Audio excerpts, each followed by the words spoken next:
The church to the doors are now open. Everybody can come on in. Amen. Please hit that like button. Subscribe to the channel. Yes. Yeah, Q's gonna be pulling in late, so that main topic we'll hit that when We'll he save gets it. here. Yeah. Yep. It's all good. Yo, it was freezing outside today, bro. Freezing? Freezing. Freezing. It was freezing today. What is this like Around what? freezing Georgia weather like? No, it was freezing. It was cold. My Around son what? had a baseball game tonight, and I'm talking about the wind. Well, the wind been blowing all day, hard, cold. Mm. Around what time? It's been all day long, but his game started at 5:30, and the parents was out there going crazy. I mean, everybody had blankets, and the people that didn't were out there about to die. People were leaving because it was so cold. Mm. That was different. It was not regular weather. Hmm. What's good, Junior Dillon? What's good, Tigolo? Austin J.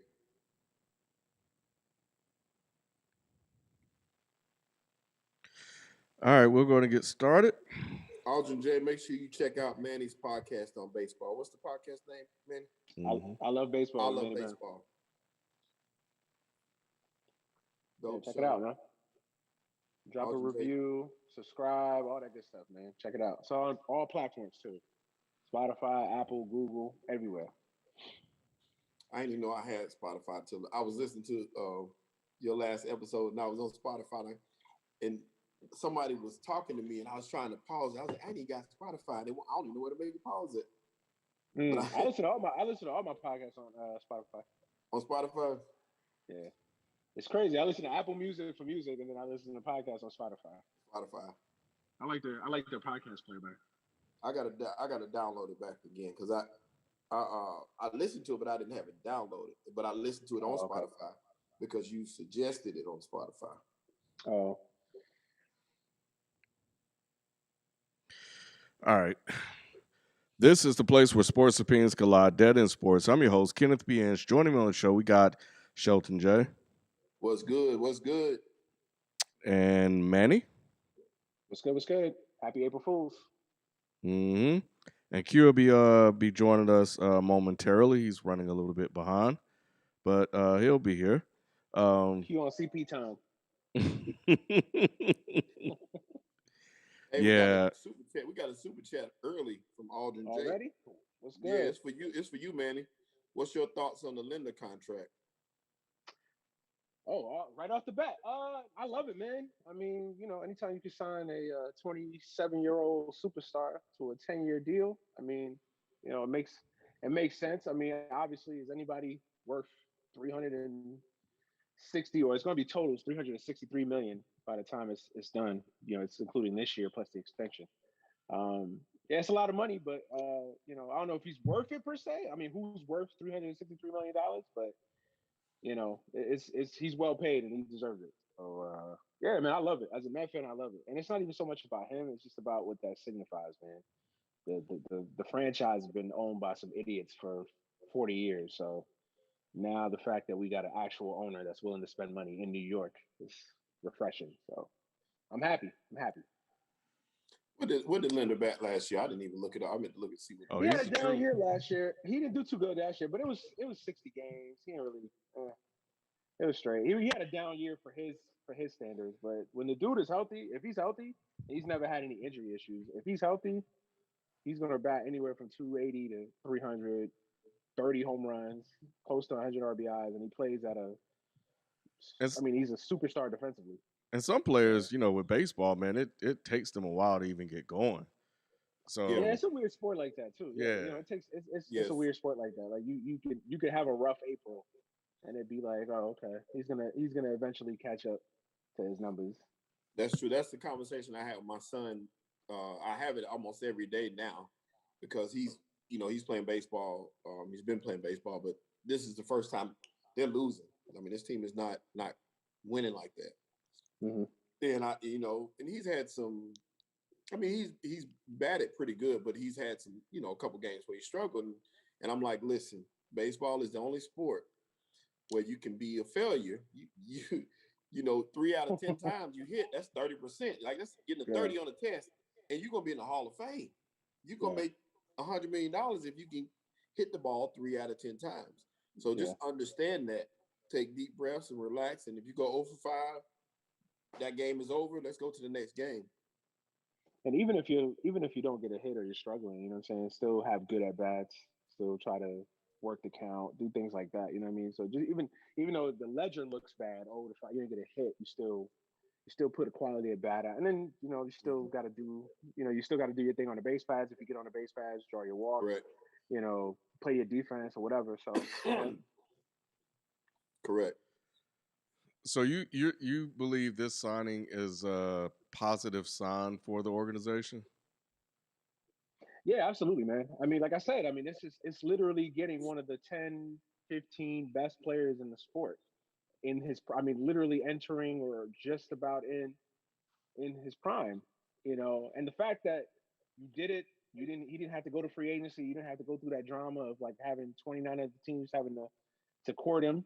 Obviously the Dodgers, they have their own shortstop situation with Seager, and he's going to be a free agent. And who knows? Maybe they lose him. They would have went after Lindor. There was a lot of rumors that the Dodgers, if Seager didn't want to resign or for Mm. whatever reason lost him, we're going to go after Lindor. So I mean, anytime you can get a guy of that caliber, man. I mean, this isn't a scrub. This is one of the 10, 15 best players in the sport, and you have him for the next 10 years. If I say, man, and obviously a 10-year contract, a lot of things can happen in 10 years, injuries, whatever. But if you get 7 to 8 quality years, which is not asking for much, like he's 27, that's age Mhm. 34. That's not unreasonable that you get 7, 8 good years out of him, and you win a championship. I think it's well worth it. I don't know enough about Linda, but he must be a defensive stalwart because this man ain't hit 300 since 2016. And even then Yeah, he hit 301. So to pay him that kind of money, you think that's worth it, Manny? yeah, man. Yeah, he's and then but look at his power numbers. Look at his arm. Look at his slugging. I mean, he looks small, but he's Yeah, he's a no, slugger. he the What truth, where does he Shelton. where does he bat in the lineup? Because I don't, like I said, I'm He looking could at he could he's versatile. Like he could bat lead off. He could bat second or third. Ideally, you want him. But I personally think he's someone that should bat maybe second or third. Or lead off. I think he's versatile and that he can do all three because he could also steal bases. He's actually pretty fast too. Hmm. So he oh, can okay. he could he's a versatile hitter in that sense that you could put him basically in the top three parts in the lineup. I mean, hell, you could buy him cleanup because he could hit close to 40 home runs. So I I'm gonna mean, pay close. I'm gonna pay close attention to him this year because I noticed that like I said, the most RBIs he's ever had was 2018 when he had 92. So yeah, once because again, he's been at the top of the lineup. He's been Right. mostly okay, because for the so that Indians he makes was mostly a leadoff and a second. He was a second and a leadoff hitter, so he wasn't in a lot of RBI spots too. To that be makes fair, sense. and plus the Indians were just brutal offensively too. Right. So they didn't have a lot of guys on base in front of him. But no, man, he legit. I will say this: he's great. He's really good to great with his bat. He's phenomenal with his glove. Like he's a platinum glover. So That's what's important. yeah. Um, yeah, that lineup Dang. up the middle, second base and shortstop. If you can lock your shortstop and second baseman down, I just wonder if they could have got him a little cheaper. I guess is what I'm asking. It's the market, man. It's the market. I mean, ideally, I mean, of course, if you could get Lindor for below what the market is going to ask for, of course, absolutely, right? I mean, anybody, you'd be an Mhm. idiot not to. But the market, I mean, I tweeted this the other day. I was like, because Met fans were complaining, oh, why doesn't he take the Mets offer? He should. Why is he holding out? Because the report came out that he wanted 12 for 384. And I was like, yo, if that's the market, that's the market. How you want to tell this man to take less than what the market is calling for? And that's why I tell people, it's like your worth is what someone's willing to pay you. If Shelton Jay's not willing to pay you 360, Ken Right. might, Manny might, Alden Jay might, like 29 other teams are. You know what I'm saying? So it's irrelevant whether you think it's too much. Like somebody gonna pay him. And you best believe they probably tried to get him at a cheaper price. Oh yeah, and it's negotiations. Of course, Yeah. you start out low and then you work yourself to a number that's really. He said it tonight. I watched his press conference. He said he just wanted to make more money than Tatis, and to his credit, that's accurate. Like he probably feels like, yo, I'm older, but I've put in more time. I've been an All Star. I've actually done it for a longer period of time. I should make more than Fernando Tatis. So I mean, you can't be mad at that. Yeah. Yeah, this was funny when he said I'll be a bad motherfucker at 38. Yeah, yeah. I I- mean, hey, and I don't worry about him because he's not like a big lumbering dude, 6'6", 275 pound dude that you're gonna have to hope and pray he don't break down, or he's a guy that his stature, he keeps himself in relatively good shape. Like even at 35, 36, like he could probably move over to second base and still be pretty good. Infielders like that, I don't feel like they lose much with age. I mean, they Right. might lose range and stuff, and plus, eventually you're gonna have the DH in the National League anyway, so you could probably move him over to DH his last 2 or 3 years if he's and still be relatively productive. I mean, look at Jeter. Jeter played till he was what 38, and hmm he was. I Right. mean, he wasn't great defensively his last couple years, but he was still serviceable. Or he can slide over the third like Cal. Yeah, you could. I mean, you can slide him over the third. You can slide him over the second. I mean, hell, first. I mean, he's athletic enough that he could probably play. You know, Mm-hmm. all those middle, all those infield positions. So yeah, it's So not a bad. It's not a bad contract, man. It's not. I mean, honestly, ideally, 10. And honestly, too, like I thought it would have taken like 12, 13 years. Like I thought it was going to take more years. That's where I'm more about the years and the money, because the money. I mean, the Mets and any other major league team. I mean, these motherfuckers print money, so yeah, they got the I don't money. care Yeah. about the money. I'm more about the years and the fact that they got them at 10 years. I mean, that's honestly that's kind of a bargain. You got to think about it. Stanton signed for 13 years. Uh, Trout, I believe, was 12 years or 13 years for Trout. Mookie had 12 years. I mean, that's a lot of years for him. 12 years? Mm-hmm. So the fact that you got him for 10, well, technically 11, but 10 with the extension, yeah, that I thought that was pretty straight. So Man, Cody Bellinger hit a home run that went for nothing because Justin yeah, I Turner saw. ran back. What the hell is going on? Oh man, look at us talking baseball on Dead End Sports, man. That's what's up, man. Go Braves. Oh Lord, Yeah. yeah, we Y'all need to gonna come talk up. more Hey, baseball. I watch it. Yep, yeah, I like the sport. depending on how far we go this year, the Braves, we will bring it up a lot more. We Just can need talk some more. about them Just I need some losing do. more too. brothers, man. We just need some more brothers in the sport, man. We really hmm do. Um, I think it's starting to. We're starting to get a couple more brothers in the sport, man. Tim Anderson on the White Sox is really good. That kid from Pittsburgh, the rookie, K. Brian Hayes. That kid looks like he's gonna be nice. Like, there's a couple of them coming up. Look at L.A. and look at L.A. trying to do some damage as a net with a little 3-pointer and Lamar, turnaround. Lamarcus, Lamarcus. hmm Oh boy. Oh, let's Lamarcus. go Brooklyn. I'm secretly hoping that we fall out of these playoffs so we can get a nice little pick to join Lamelo. I know we were gonna wait for Q for the first or for that first topic, but I guess we could well, I guess you want to talk about Roy Williams since we got the UNC fan in the building. Yeah, yeah. He retired, right? He called it a Yeah, day. retiring, calling quits. 33 years. Yes, yes, he did, man, and shout out and kudos to Roy Williams for a great career. Um, he did some great things at Carolina and then Kansas, then back at Carolina. Uh, I appreciated all that he brought to the table, but it was time to move on. That he had vertigo, and you'd see him struggle whenever his teams whenever he give up a run, he fall a lot, and I felt like Roy Really? was to the point where Roy would go down a lot. Every just it was more frequent. You seen it, Manny? Yeah, I seen it. Yeah, Yeah. more frequent than I not. gotta All of see a sudden, this. you look over there, look it up, Ken. All of a sudden, you look on the sideline. It became to the place, but it was normal. where it'd be like you see Roy down on his knees, Yeah, like, oh, yeah. the first time it happened, I was scared to death. Like, is he having a heart attack?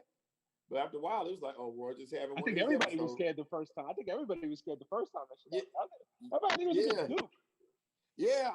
It was against Duke, I think, where he went down. But after a while, it was like Roy went down again. So call the play, Steve Robinson. Let's go. But yeah, I'm gonna miss him going against Coach K. But it was time for some new blood. I think that with Roy as a Carolina fan, the one knock I loved his recruiting. He recruited awesome. I just hated the way his players were developed. I never saw improvement from year to year like you do on Duke. Um, Coach K, the greatest thing about Coach K, and I can't stand Duke by the way, is a player will come in as a freshman and look like he doesn't have a clue. But by his junior year, he's making a difference in the games that matter the most. And at Carolina, you didn't. They were pretty much going to plateau early. Like by the time they hit sophomore, if they were there that long, by the time their sophomore year hit, that was the best you were going to get. You didn't see an improvement year to year like you should have seen on some of these players. Brooks this year, I can't think of his name, Kennedy Brooks. but he should have been a monster. And he was the same thing he was as a freshman. He get a few rebounds, make a few plays, but not really a difference maker in any games. And that's what my knock on Roy was. Like I said, he always recruited great. Yeah, I always had the players. It's just a matter of getting those guys to grow, and that's where we struggle. That's But interesting. I kind of feel like the opposite, man. I feel like as a Duke from the Duke perspective, like that used to be our thing. I think before the one and since we went all in with the one and duns. So last like 5 to 10 years, I feel like that hasn't been the case with Duke. Like I feel like that's kind of been our problem is that we've been too much in the one and done, and then we haven't really developed those players that stay for hell 5 years. It seems like. Um, yeah, I feel like UNC's actually done the opposite, where I feel like UNC will still have their like big top recruits, a couple of them, but they won't go all in on the one and duns or whatever. And I feel like they still develop a lot of dudes, man. I mean, I feel like the year that they won the national championship, they developed a lot of those kids. Like a lot of those kids came in, they weren't, you know, freshmen and big time, players. They developed those dudes, a lot of them. well, a lot of those guys they own their skills in summer league more so than developing through coaching. Like I said, a lot of those Carolina guys didn't get it. They just didn't get it. Like I said, you look at that team this year. Stanley, I can't. Once again, I'm bad with names, so forgive me. And I should know these players, but because I know my Carolina teams. But a lot of those, like the point guard, Seven Woods was there. Seven Woods came in as in like an all-world player in high school, but he was the same freshman, sophomore, junior year. He was the same player. He transferred out his senior year to South Carolina, but he was the same player every year. Nate Britt was. I hated Nate Britt more than any other player because he never developed. Always turned the ball over. Did the same. It was a lot of that. And going forward, I think that it's going to be interesting to see who gets that job. I think Wes Miller from UNC Greensboro is the leading choice because they like to Mm. keep hiring in house. But we're going to have to see what they do going forward. I wouldn't be surprised if it's outside, but if it's internal, it's going to be Wes Miller from UNC Greensboro. I like Roy, man. I liked him a lot. Um, and I like that he was emotional, that he wasn't afraid to show that. He always somehow found a way to win when it didn't look like he should be winning with some of those Carolina teams he's had. He was just an all around, really good guy, man. And it's time. I think we're getting to that point now where it's time for these OGs to sit down because you can't have vertigo and be falling all the time trying to coach 19, 18-year-old kids. That's just not gonna fly. These kids ain't trying to see all that, man.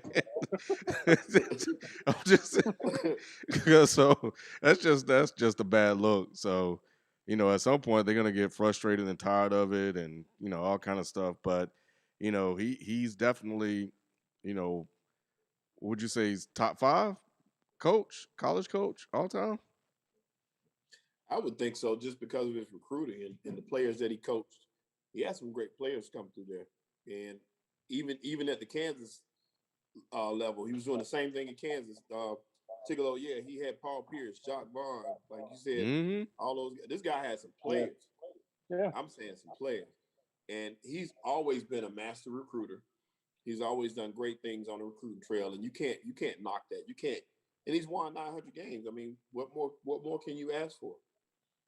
yeah, And he's went toe to toe with Coach K, yeah, and you yeah. can't ask for no more than that. Yeah, Do man, you he's a hell of a coach. Hell of a coach. do you think him coming to like that North Carolina run is really what helped solidify him? Because he was at Kansas first, right? He Yeah, didn't win a national championship at Kansas. Got close. Got close. Yeah. You know, got mm-hmm. to two championship games and lost. So Right. he had opportunities to uh to win a national championship. It just never. College is so hard. I mean, I was just thinking. I was just having a conversation with my boy the other day. I was like, man, college, like, you can't. The same rules in. Well, I feel like football is different. I feel like college football is different, but because you just have. I mean, look at Alabama, man. I mean, when you basically have 5-star All Americans on your bench, third string, it's a little different. But in college basketball, man, I mean, you can have a great team and you have a 10-minute stretch in the second half where you don't play well. That's it. You're done. Mm-hmm. Like Mm-hmm. it's not like the NBA where the most talent you're still going to win over a course of a series. You know, college basketball, man, the randomness of it, the march, the one and done aspect of it, and I don't mean the players, I mean the tournament. Like look at Gonzaga. Gonzaga messes around on Saturday night and has a bad 10-minute stretch against UCLA, which I don't think it's gonna happen, but you know, that's it. Undefeated season over, and they don't win a national championship. Like that's Right. how it goes. You know what I mean? So Roy got close a couple times in Kansas, so it's no fault of his own. I mean, I forget the first time who he lost to. And then I know he lost to Carmelo. Carmelo, and then he Carmelo lost to beat him. Yeah. Carmelo in Yep. '03. Yeah. And I mean, you were just going up against Melo at the peak of his, or, Love that one, Melo being man. a phenomenal college player his one year Man. at Syracuse. Mm-hmm. Um, so yeah, I mean, you can't knock him, but yeah, North Carolina really solidified him when he went to North Carolina, made that move. He won 3 national championships. That really put him and cemented him. I mean, I think he still would have made the Hall of Fame at Kansas because he eventually would have won a national championship at Kansas. Like I don't doubt that. The great coach eventually is going to win in college basketball if you get enough tries and get enough attempts. So he probably eventually would have won a national championship there. So, but Shelton did bring up something interesting. I am interested to see who they replace him with. A lot of talk about Wes Miller, the guy from UNC. Is it Greensboro or Greensboro. Mm-hmm. yeah? Him. Jerry Stackhouse is another name that's been mentioned, Mm. although he hasn't really been distinguished from himself as Vanderbilt, but it's Vanderbilt, so Yeah. you can't really judge him on that. Um, yeah, it's gonna be interesting. I mean, it's one of the 5, 6 best jobs in college. So I mean, literally anybody could be a candidate for that job. I mean, Right. that's the type of job, that's the type of job they call, you pick up the phone. I don't care where you at. Yeah. I would say it's a top three job. Duke, Carolina. Where else? Kansas, Kentucky, Yeah. That's pretty. UCLA. Yeah. Yeah. Duke, Question. Carolina, Kansas, Kentucky, UCLA. Mhm. This sparked when listening to Manny talk. Who are who's next? Who are the new Coach K's, Roy Williams, Uh, etc. of the world? Bennett in Virginia. Mark Few. Um, Mark Few, yeah, definitely. Well, although he's what 60, he's in his No, late 60s too. He's So 57. is he really? Mm-hmm. Damn, I've been thinking Mark Few old as hell. Damn, Yeah, Mark my Few's bad. like 57. Yeah, so Mark Few, Tony Bennett, um, Tony Bill Bennett, I Self. can see. I see Bill Self as more of a Coach K, Roy Williams contemporary than I do that next generation. But yeah, Bennett, Few, uh, Scott Drew from Baylor. Yeah. Yeah. Um, Somebody said Jay Scott Wright.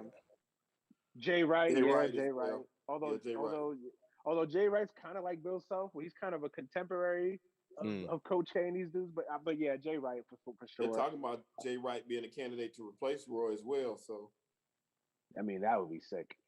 But I don't think Hmm. he's leaving Villanova. I don't think he's leaving Villanova. For Um, Carolina, they said Mark Few was a candidate, but he would leave Villanova for nah, Carolina, I believe. you think so? I don't think so. I I think think that he. that's once again, those blue bloods to be down there in Carolina in that area, ACC, you can't top that. Even Yeah, though but I Villanova mean, beat Carolina. but he's a king at Villanova, man, and he's won two national championships there. He's he kept that program going. He's I don't know. Obviously you can never they wave enough money at him. They throw a bag at him. Of course he gonna go anywhere, right? But I don't see it. But who knows? Stranger things have happened. I mean, that kid on the topic of coaches, Porter Moser, the coach from Loyola. I think he's the next Mm, big time coach in college basketball. I love the way he coaches. Um, I would have said Archie Miller had he stayed at Dayton. Yeah, I know the Yeah. Indiana thing didn't necessarily go his way. Archie Miller. I still think Archie Miller's going to be straight. Greg Marshall from Wichita State Well, before he decided to. that's who my brother wanted was Greg Marshall, but Greg I, Marshall's image is yeah, tarnished. yeah, He's he gonna have to take an assistant coaching job, wait, what happened to maybe take him? a less. he roughing up players. Oh, Greg Marshall he was coaching at Winthrop, which is in Rock Hill, my hometown. So I'm a huge Greg Marshall fan because he put Winthrop on the map, and he left there to go to Wichita State, which was another stepping stone job, which would have catapulted him to a major Division I college because he brought that program from the ground. But those Yep. guys killed him, man. They player degrading and what it mm, was a whole bunch of stuff. Yeah, he's basically a Bobby Knight, and in an era where you oh, can't be a Bobby Knight anymore. So Mm-hmm. but I think he'll rebound. I think, he'll take an assistant coaching job somewhere. Probably do D2 coaching for a while, and then he'll be because he's a great coach. He's a hell of a coach. So I wouldn't be surprised if you know he bounces back. But Tigolo I would throw him in that list too. Greg Marshall. Um, Tigolo made a great suggestion that I know Ken would love. He said Brad Stevens. They need to holler at Brad Stevens. I was just about to bring up Brad Stevens. If Brad Stevens is a wild card, if things with the Celtics go left, I could see because Brad Stevens for a long time has been the guy that a lot of people in mm-hmm. Duke circles, him and Quinn Snyder, has circled as like possible Coach K successors. Mm-hmm. So if Carolina can snatch up Brad Stevens, What do you, what do, that'd be that'd be a good look. What do you think about that, Ken? I think that's a great idea. And not just because he's done a great job in the NBA. I just got to know it when they kept comparing him to Coach Pop. I'm a big Pop fan, hmm so that was insulting to me. But just looking at it, just analyzing that move for him to go to UNC to take over that program because we are and like the man can coach his ass off. yeah. So for him to be able to recruit players to that program with his coaching, he could be the guy. So what's the I feel like problem in Boston? Oh, go ahead, man. no, to piggyback off of that. Yeah, Brad Stevens is a hell of a coach, and yeah, it gets annoying when they try to anoint people the next this. I think they just did that because his X's and O's are just so he's known for his X's and O's and as a tactician and whatnot. I know insert jokes hasn't always necessarily worked out in Boston, but or at least to this rate as far as the championship. But he's a hell of a coach, man, and he's actually fitting in the NBA much better than I thought he would. Like I didn't think he Hmm. was going to work in the NBA. So the fact Right. that he's had that much success is a credit to him. As far as what's the problem in Boston, I mean, again, I feel like a lot of times we look at things black and white, and we don't want to have nuanced discussions. Like, yo, the guy got to a game 7 and lost to LeBron. Who knows? Maybe if those kids shoot better in game 7, who knows? Maybe they get to a final and we look at Brad Stevens totally different, right? A lot of what Mm-hmm. ifs for Brad Stevens, you know what I mean? But I don't think he's been a disappointment. I just think the biggest Mm-mm. disappointment with him has just been he hasn't won the championship. He hasn't solidified this great run that he's had because up to this year he's had a great record in Boston, He didn't So validate the hype that a lot of like Bill Simmons and a lot of people were giving him once LeBron departed. Like that was right, your shot, and right, things change, situations change, circumstances hmm change from season to season. So there are a Mm-hmm. lot of variables that you can't account for. But Right. nevertheless, like he didn't come through. And then you got these ascending No. superstars or stars, and you expect like this is supposed to be the year. So Did, yeah, Everybody brings up the Kyrie years and stuff like that. But I feel like last year was the year for him. Like in the East, Miami. I mean, really, you lost to Miami. I yeah, mean, I still, yeah, like that. That that to was the me was one. that was the one. There's a couple series as a coach, as a player that you let get away. I guarantee you, you give Brad Stevens truth serum that series last year against the Heat. You're gonna be I- like, how the hell did we lose to the Heat? And Is not the knocking the national Heat, but is the national championship set? no, Final Four. Oh, okay, Final Four is okay. this weekend. Yeah, so so Yep. should Texas. so should he be fired now or should he be fired at the end of the season? I don't think he should be fired. No, he's not gonna be fired now, and I don't think he should be fired. I mean, I think he should be. I don't think he should be fired. I don't even think he should be on the hot seat. I feel like he should start facing some more criticism though, like because Hmm. he's lived a charmed life up Yep. until this season. So I think he should start facing some more criticism in Boston. Like, yo, like what's good with you? Like you have this talent, you have the players. It's time for you now to take it to that next step where you are actually now delivering championships. Enough I'm with su- development, enough with X's and O's. right. You got to start winning championships now. As poorly as they're playing this season, I'm surprised that either of you are saying that because, like you said, after last year, um, losing to the Heat, it just it left a sour taste. And the fact in the way they are responding this season, it's just ridiculous to me. I think it's time to let him go. The only other option is blowing it up at this point. You're not going to do that. I wouldn't do that. I would let him go. It's The his only issue first bad year. yeah. And the only issue with that too is like I love when we always say, "Oh, fire coach." I'm not saying you. I'm just saying in general. Like we always say, "Oh, fire this coach, fire this coach." Mhm. Who's coming in? Who is the guy that you're bringing in that's gonna what I mean? Like that doesn't it's not like you're getting rid of Brad Stevens and Phil Jackson's coming through that door.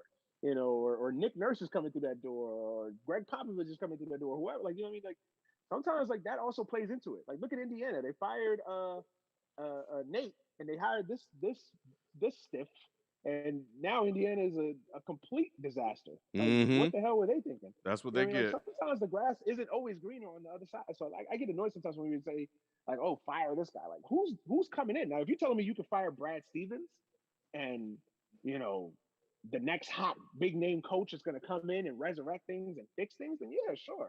Obviously, we don't have the luxury of looking forward like that, right? But that's the other thing about it too is like who is an improvement over Brad Stevens I'm because gonna we have are your all answer. saying that he's a great coach. I'm gonna have your answer on Tuesday because he's not the answer. I And he think may it's not be. I'm not completely ruling it out. Like he may not be. He may be one of those guys that it just doesn't work out in that city for whatever the reason. I'm just saying like to just say the guy's he's been a hell of a coach.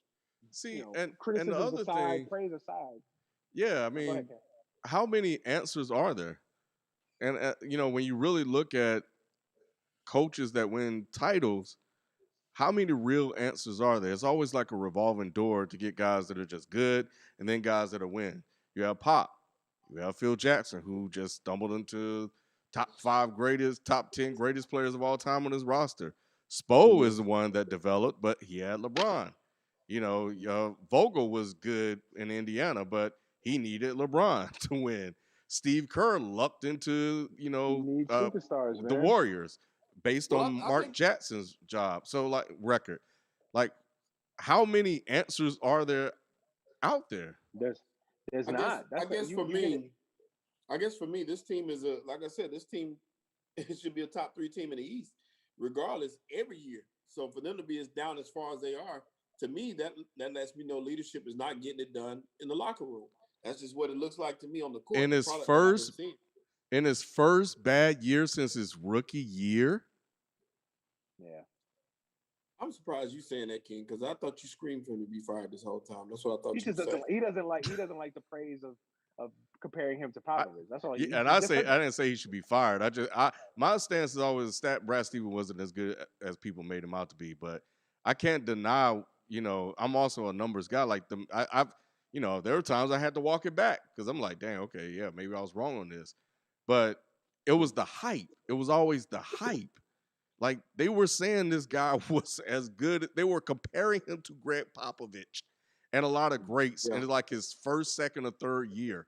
Hmm. So, you I, know, I just need Listen, to see more. I need to see them. See, here's the thing. For me, yeah, this may be the first year that they're down, but they ain't been winning, and that window's going to close. You got a short amount of time to get in there before that window shuts on you. see that So I I'm not agree going with to you. wait on you to get it together. If I'm not seeing a response from my team at any point, then I'm gonna come look at the manager, and that's your job. That's your job to make these guys get out there and play right now. And it's it's not happening. It's just Yeah, not happening for me. The stars aren't playing like stars. And but yeah, it's been some but bad. They aren't. They're not playing good basketball. Did you see them last? Who did they're they play? not. Dallas. They're not. They're That not. Dallas game. They're not. They're not. They're It, not it's playing. it's been some bad roster moves too. Now, don't get me wrong. Like I said, I wanted them to sign Boogie. Um, I thought that would help bolster the front line because the front line's been playing like garbage anyway. Even before the Tice trade. But is it possible if the roster is down and just not as good and average? Is it possible? Is Yes. Danny Ainge just giving him some uh, Walmart ingredients? Yes. yeah, Absolutely. Like hmm two things can be correct. Brad Stevens needs to do a better job, and Danny Ainge has not done as good of a job as surrounding him with talent. Look, I like it. I'm people criticize me because I give Danny, my Boston Celtics fans, friends that I know, think I give Danny Ainge too much credit or I give him too much of a pass. I think Danny Ainge is a hell of a GM. I'm not going to sit here and come on here You and say do? Danny Ainge is. I think he's a very good DM. I mean, he won a championship. Like, you can't just act like he's just a bum. Like, he's a good GM, and the fact that he was able to fleece the Nets in one of the all-time greatest robberies in NBA history, fleece the Nets, a trade that they're just now getting recovery from. Like, you have to give him credit for those things. I He know that we was a like good to bash. GM. He's a good GM. Has he? But look, like every GM, you're gonna have your great moments and you're gonna have your stumbles. And I feel like the thing with Danny Ainge is that he's hoarded picks for forever instead of making. He hasn't pulled the trigger on that money move, the move that takes you from being a very good team to being an all-time great team or a very good team or a championship level team. That's where he's fallen short at. Like, why didn't he not go after AD? Like, why didn't he try to secure AD? That's on Danny Ainge. That's not on Brad Arrogance. Stevens. yes, it You know what I'm is, saying? and that's true. I mean, that's true. I do think Danny has to go first, but still, I don't give passes to But Brad or any other coach for that matter. Once again, but what I look at more than anything else is how players respond. If I don't see any fight, then it's time for a change. This is how I look at it. If I don't see you fighting out there, if I feel like, in which I'm looking for my chair at home. I'm not at the game, so I'm not speaking from that angle. But what I see, the product that I've been seeing on the court this season in the games that I watched, I don't see the fight there. I don't see them with a lot of oomph to them. There's not a lot of moxie. The big shots and big defensive Ken stops that I'm used Ken to. brought up Ken brought up something interesting that I wanted to circle back to. Like, I feel like this is the issue that we have in modern era NBA, right? We equate guys that are talented and guys that score a lot of points to being great transcendent players. Like, there's a difference between being an all-star and being a superstar and being a superstar and being an immortal. LeBron's an immortal. Jordan was an immortal. Bird mortal. You know, uh, so on and so, like, we know who the immortals are, right? And sometimes, like, we conflate guys that have talent and have skills and put up good numbers as immortals, and they're not that. Like, Jason Tatum to me is not an immortal. He's a great player. He's a very good player that at times can be great and at times can push up to being a superstar. He has superstar talent, but he doesn't always play that way. Like, I Yeah. feel like Jason Tatum is better suited to be a Robin to another great player. I feel like Jalen Brown is a very good player that has superstar talent. At times can be great, but he's better suited to be a number two on a really good team. Like, if Jalen Brown was somebody's Robin, I feel like you would see the best out of Jalen Brown because you don't expect him to actually have to be that guy that carries your burden and be your your third best player, or at times be your first best player. Like that's the issue I think with Boston, and I feel like sometimes we don't want to say that. Like we love the talent that Jason Tatum has, but and there's nothing wrong with saying that Jason Tatum is good and he's great, but he's not a transcendent player. He's not a guy that you just say, okay, you put Jason Tatum on Charlotte, they're winning a championship. You put Jason Tatum on the Knicks, they're winning a championship. He's not that guy. There's only two or three guys every generation that are those guys. He's not that guy, and that's okay. It's the same thing with Mhm. Paul George, right? Like Paul George, and I jokingly say that, right? Looks like Tarzan and plays like Jane. But the analogy applies to like he's a super. If you watch Paul George and you see Paul George ball out, man, you look at like, damn, Paul George is he could play defensively. He's a scoring machine. He could do, but why doesn't he? Why can't you count on him? Because he's not that guy.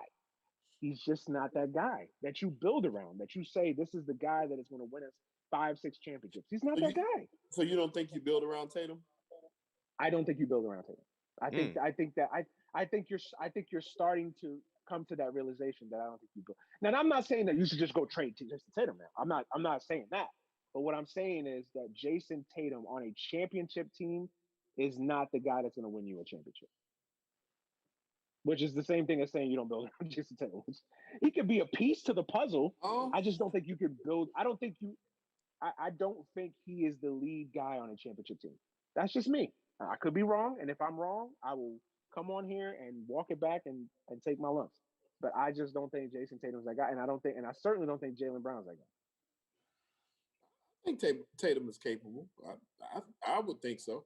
I Talent think that wise, talent wise, right, yes, but we haven't always seen it right, and couldn't that be coaching to blame for that as well? to an extent. Yes, So that's what I'm saying. Like sometimes it's the voice in the room. Sometimes that makes all the difference in the world. And it may not be a coach that we know of right now. It may not be somebody we've been thinking of. Um, but that's why I'm gonna find one in my brain who I would think somebody who they would listen to. We talk about the Tyron Lues of the world. We talk about some coaches like that. Sometimes it mm, takes somebody different, just a different voice in the room to make players wake up and click. Because once again, we talk about this team. This team is only 1.5 games out of fourth place in the East. So that's why I say what exactly. I say. They're not. It's Well, not like that's why I say this team is good enough to be in the top three in the East because they got the talent to do that. It's just a matter of performing in the games. And I think that part of those games that they have not won is coaching. well, at the same time though, like part of Jason Tatum's ascension was built on that trade because that was the moment where people looked at both of the players, Fultz and Tatum. And when Tatum started looking better than Fultz and Fultz struggled, Ainge got some props, and then it made it look like Exhibit. Tatum was a steal. And And he was. and yeah. Well, yeah. Like you can see the talent. It just took Fultz a minute. Now he's hurt, but it took him a minute to kind of catch up, right? Mm-hmm. Yeah. But I could also say that if you're saying coaching is what's hindering him from becoming that guy, we can also look at coaching helping him become the guy he is today now. Exactly. You Like know, it can go both you ways. can't have it. Yeah, you can. Yeah, that's what I'm saying. Like you can make these arguments to fit whatever narrative. Like if you're anti Brad Stevens, right? You could say, oh, like Shelton saying, oh, they should be better, and Brad Stevens may be the reason why Jason Tatum hasn't ascended. And if you're pro Brad Stevens, then you can do it the other way, like you just brought it up. So it's funny how these arguments can be flipped to fit whatever narrative you want to flip. Look, man, look, and Shelton, I'm not saying you're totally wrong. Like, should Brad Stevens be doing? I think Brad Stevens is doing a bad job with this team right now. Per the talent that's on this team, they should not be struggling. Now, a lot of things apply to that. They've had a lot of injuries, especially injuries to important pieces.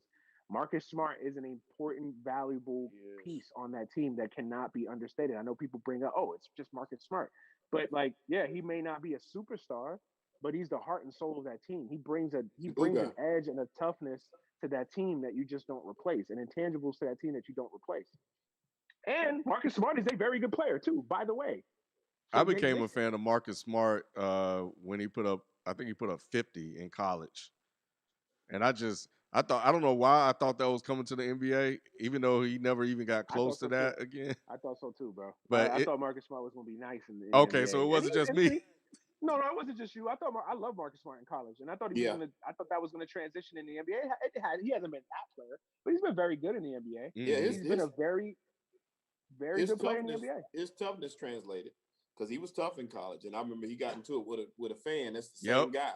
It's I that Yep. remember same that. fiery guy. And So his defense translated also. His defense, his defensive ability, his on the ball skills have all translated. His shot, he never really developed his shot, and that was a kind of the well, he developed his shot now. He's become a better shooter now. Yeah, That was mhm, kind of his knocks in college that he wasn't a great shooter, but right. so it's just he's a really good player, man. I think that sometimes we forget that, right? Like he's a really good player, and he's also all of these intangibles that we talk about. he And the other thing you gotta say is like Kemba really hasn't been the Kemba that they needed and wanted. Like that's also fair too. Like you can't ignore that. Like they gave this man 100 and what 50, 60, 70. I don't even know what the number was. That's Right? huge. They gave this man a max contract, and he has not been a max player. Like he just hasn't. That you have to bring that up. That's also a part of the conversation. What do you guys think But about? Let's jump to the NFL. What do you guys think about this? The 17 games. I saw some I hate players it. didn't like it. No, I hate it. I think it's dumb. I think it's stupid. To me, this is the same league that obviously always professes, right? We're about player safety. We have more information at our disposal, concussions and this, that, and we take our players' health and safety seriously. And then you got hard on to add an extra game, and remember they wanted to add 18 games. They were trying for the longest time Mm. to add 18 games, and they compromised at 17. Like it just makes no sense. It to me, the NFL had a perfect thing. I 16 did. games, 17 weeks, six Mhm. playoff teams. They went ahead and added the 17, which doesn't make any sense, but whatever. Whatever. It's like I feel like the NFL is getting caught in this trap where it's like they're so successful and they make so much money that they feel like they could just do anything and it's still going to work. And maybe so. I just think adding the 17th game, 17 games just feel weird. It's an odd number. You know, it just doesn't feel right. And then but my biggest problem with this is how soft and just useless the players association is, because this is the same players association that constantly complains, constantly cries and cries and cries how they're so underappreciated and oh my god, and then they constantly get punked, constantly. Like, what is D. Maurice Smith doing? Like, what is his job? Like, what does he do? Get his ass handed to him consistently in every CBA, folds on every nigga. Like, why didn't the players fight this more? Because and I blame the players because the owners wave a bag of money in front of them and say, "Hey guys, look at all the money that you can make with revenue and TV and all this stuff by adding an extra game." And the players like, "All right, okay, I guess." Like, and they fall for it every single time. It's incredible. Like, it's stupid. I'm Mhm. sorry. I hate it. I hate it. Yeah, it doesn't make much sense to me. I'm a purist because I like numbers. I like y'all know that about me. I'm a numbers guy. So 16 game was perfect for me. You know what I'm saying?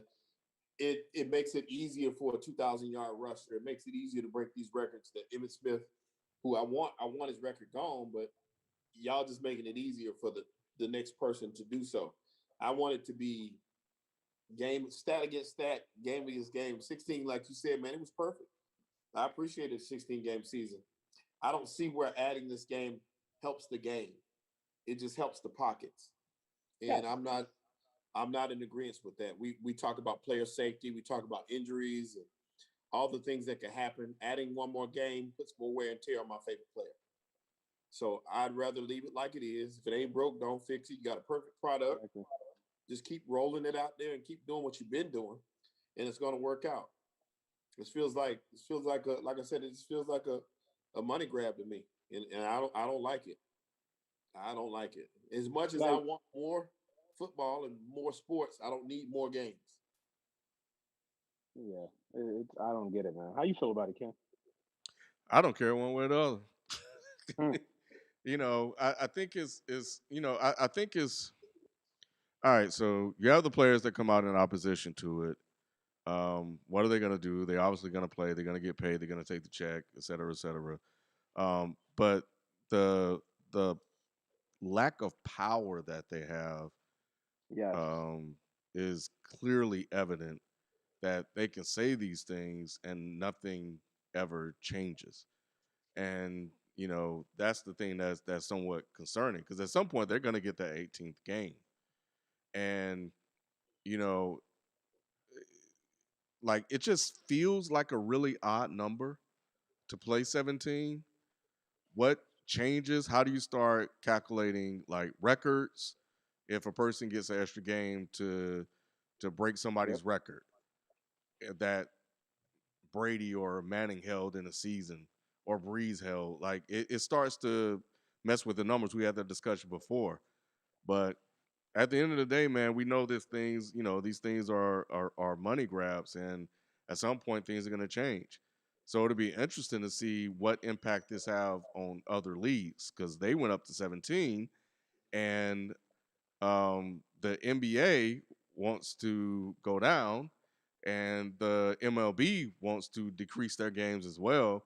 But yet the NFL is adding games. So I think Mm. this was a compromise struck to do 17 for now to eventually go to 18. But you best believe they're going to get that 18th game. What I would recommend to the players is that they should take a week off. If I'm them, if I really don't want to play, I would take a week. I would take a week off and not play. I would not play that last year. I would not play. I mean, the last week or the first week or some or week going in the bye week or something. I don't know, but something to kind of protest. Now it may cost you a check unless you find a way to fake an injury. But but do they still have the preseason games though? Is it still Yeah, they four? just cut. What they ended up doing was cutting off one preseason game and adding in a new regular season game. So So they're playing the same number of games. yeah, same number of games. It's So what's just the issue that then? because that most players, the way they would work the preseason games is your starter would play a quarter, I think, in the first preseason game. The second preseason game they may play a half.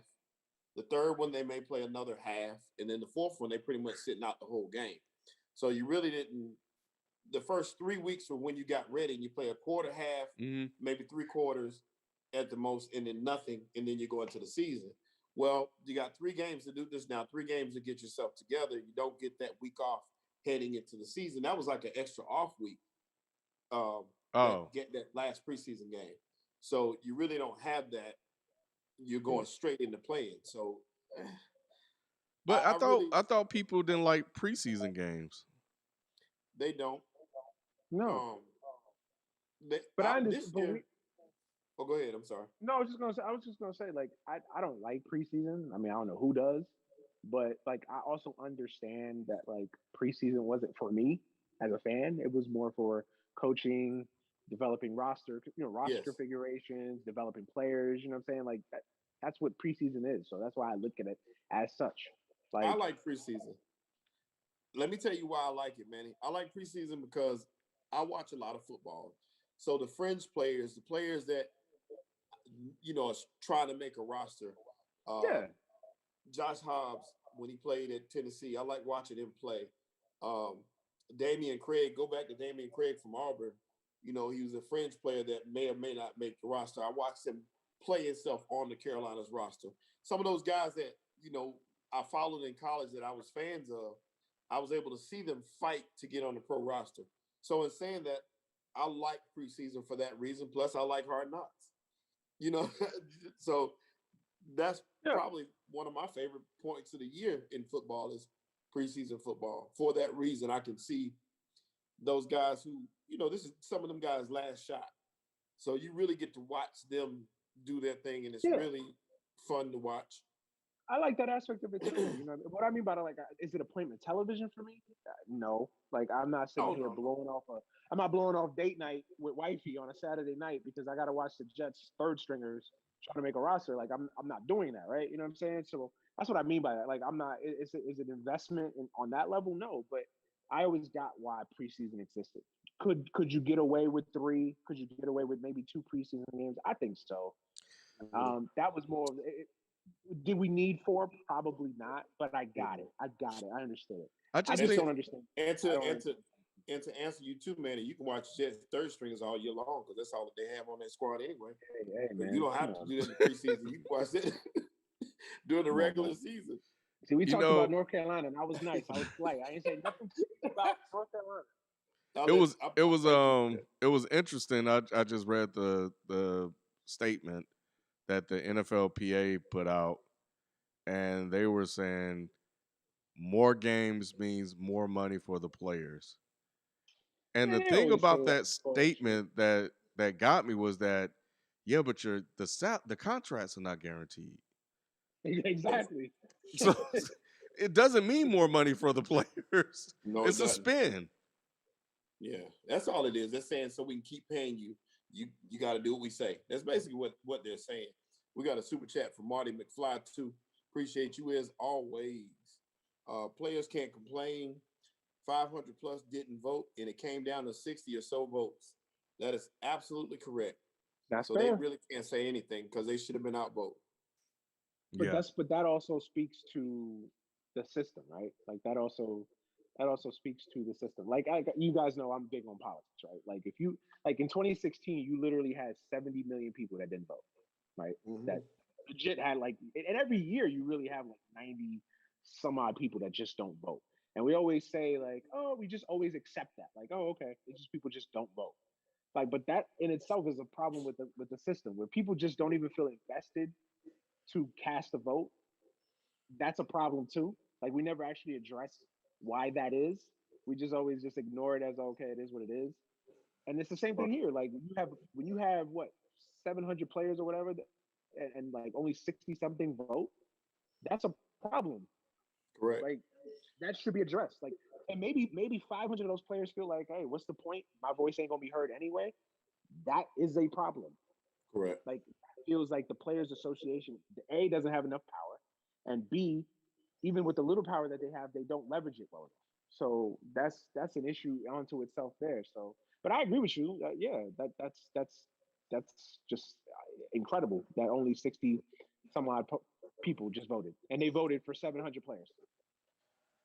Right. damn. And that's just crazy.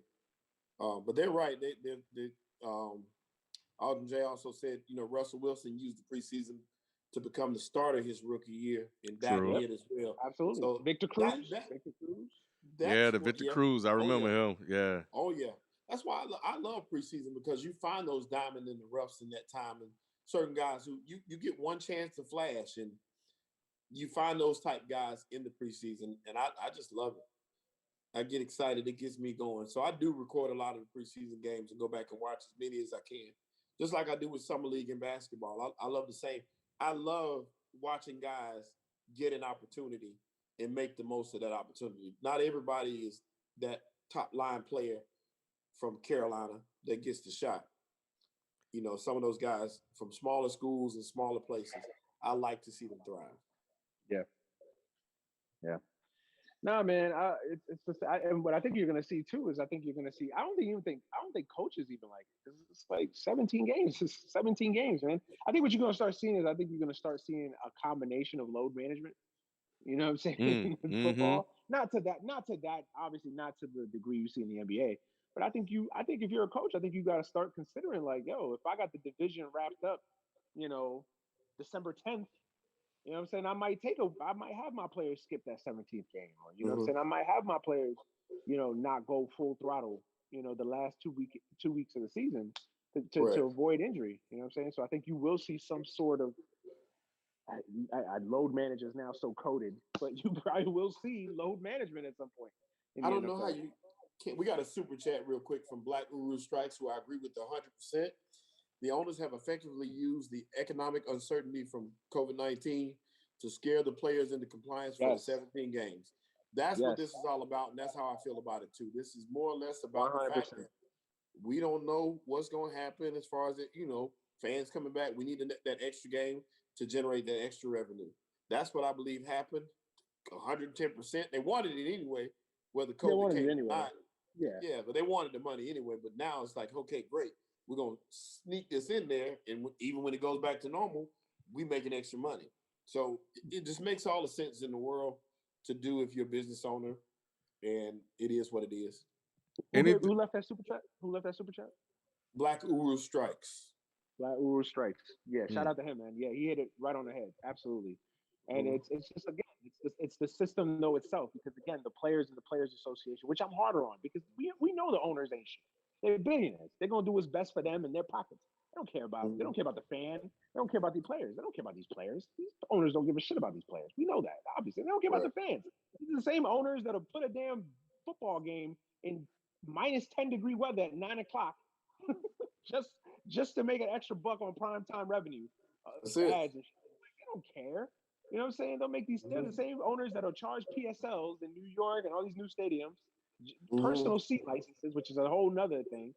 Like these owners don't care, but I'm harder on the players because it's like this is you are fighting for you, not just for you, but the guys that are coming Right. after you.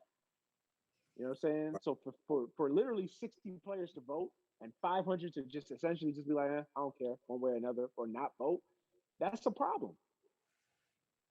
Man, and your Lakers 2-3, man. They tread in water. Oh They man, tread in water. Drummond came yeah, and got hurt right away. of course, right? Fucking He He, stubbed his good thing toe is good on thing. the tip Good off. thing it's not. Good thing it's not. Turf toe. You I thought break he a toe broke and it. yeah, I thought so too. It looks scary, but it Yeah. looks like he got stepped on. He got bruised really Yeah, bad, and he said somebody stepped on his toe. I was like, for real, bro. But hey, but man, hey, he Denver. looked good while he was out there. Though. No, he did. Uh-huh. But Denver's looking good, man. They are. Denver's playing They up to are. their potential. Like that's what I'm saying. Like Denver, I don't think Denver had. My issue was just Denver wasn't playing well. Like they just weren't playing well. They weren't playing that good, solid, cohesive. They weren't playing up to the back of they numbers on a basketball cards, and that's the problem. Like that was it. I don't think Denver had a coaching issue. I don't think Denver had I do think they have a talent issue as far as like sometimes I feel like you just can have too much talent when you have just so many guys. It's hard to tell a dude. It's hard to tell a Michael Porter that like, yo, you may only get 6 or 7 touches a game. You know what I'm saying? That dude is a top recruit in college, high, lottery pick in the NBA. Like it's hard to tell a cat like that who's 19 who's trying to get his looks like, yo, you might only get 10 touches a game. You know what I mean? You might only play 25 minutes on a given night. So Mhm. I think that they have a talent issue as far as that goes, but Denver's a talented team, man. They should not. You talk about Boston, Denver should be way better than how Yeah, they they got played up this to year. a slow start. Dang, Shane Bieber Yeah, had a line. I think who They're is it? they're third in the West now, right? I think they Uh, are. They are. They're about to go on a run, man. Don't be surprised. And Denver is not a team that I worry about. They are actually Denver's fifth in the West. They are half a game behind the Lakers and 2 games behind the Clippers in third. why don't you worry Oh, about Clippers are them? still there. I just feel like they're gonna. Like I told you before, my favorite move of the trade deadline was Aaron Gordon, adding him to that roster. His athleticism, that's another big body. This lineup is huge, and you got a bunch of athletic guys who are unselfish who play together. Yeah. You got their starting five is Joker, Aaron Gordon, Michael Porter Jr., Will Barton, and Jamal Murray. I just love that lineup, and I love what they have coming off the bench. I just like that team. So I think that when they get together and get going, I think everything's going to be fine for that team. I wouldn't want to see Denver. That's one team I wouldn't want to see It's crazy to at think all. that if the playoffs started today, Lakers Denver in the first round. Right. That's Yeah. why I'm saying, why are you not worried? Because the matchups should, depending on where they seed, could make you worry. Unless you think they're gonna climb up the standings and I get an do. easier opponent. I do. And then again, like I said, it just depends on what the Lakers look like when they get back. Because I worry more for the Lakers than I would for Denver at this point Why? Really? because of the injuries, because of the uncertainty. You know what I'm saying? You can't help but worry because we don't know what we're gonna get when we get Anthony Davis back, or when he's coming back for that matter. Um, He's already LeBron, resumed basketball activities. Right. I'm LeBron is gonna operating be under the assumption that they'll be fully healthy. He'll be back. LeBron is gonna be back and he's gonna be himself. But I don't know. Once again, too, I got to see Drummond with those guys. I got to see how that looks together. And I'm not saying it's LeBron, so I have less worry for LeBron than anybody in the world. It's just how these guys gonna feel when they get back out there on that court, and hopefully they play their best because I want the best basketball I can get. I just feel like Denver is younger, they're big and strong, and they got a bunch of different people who can put the ball in the basket.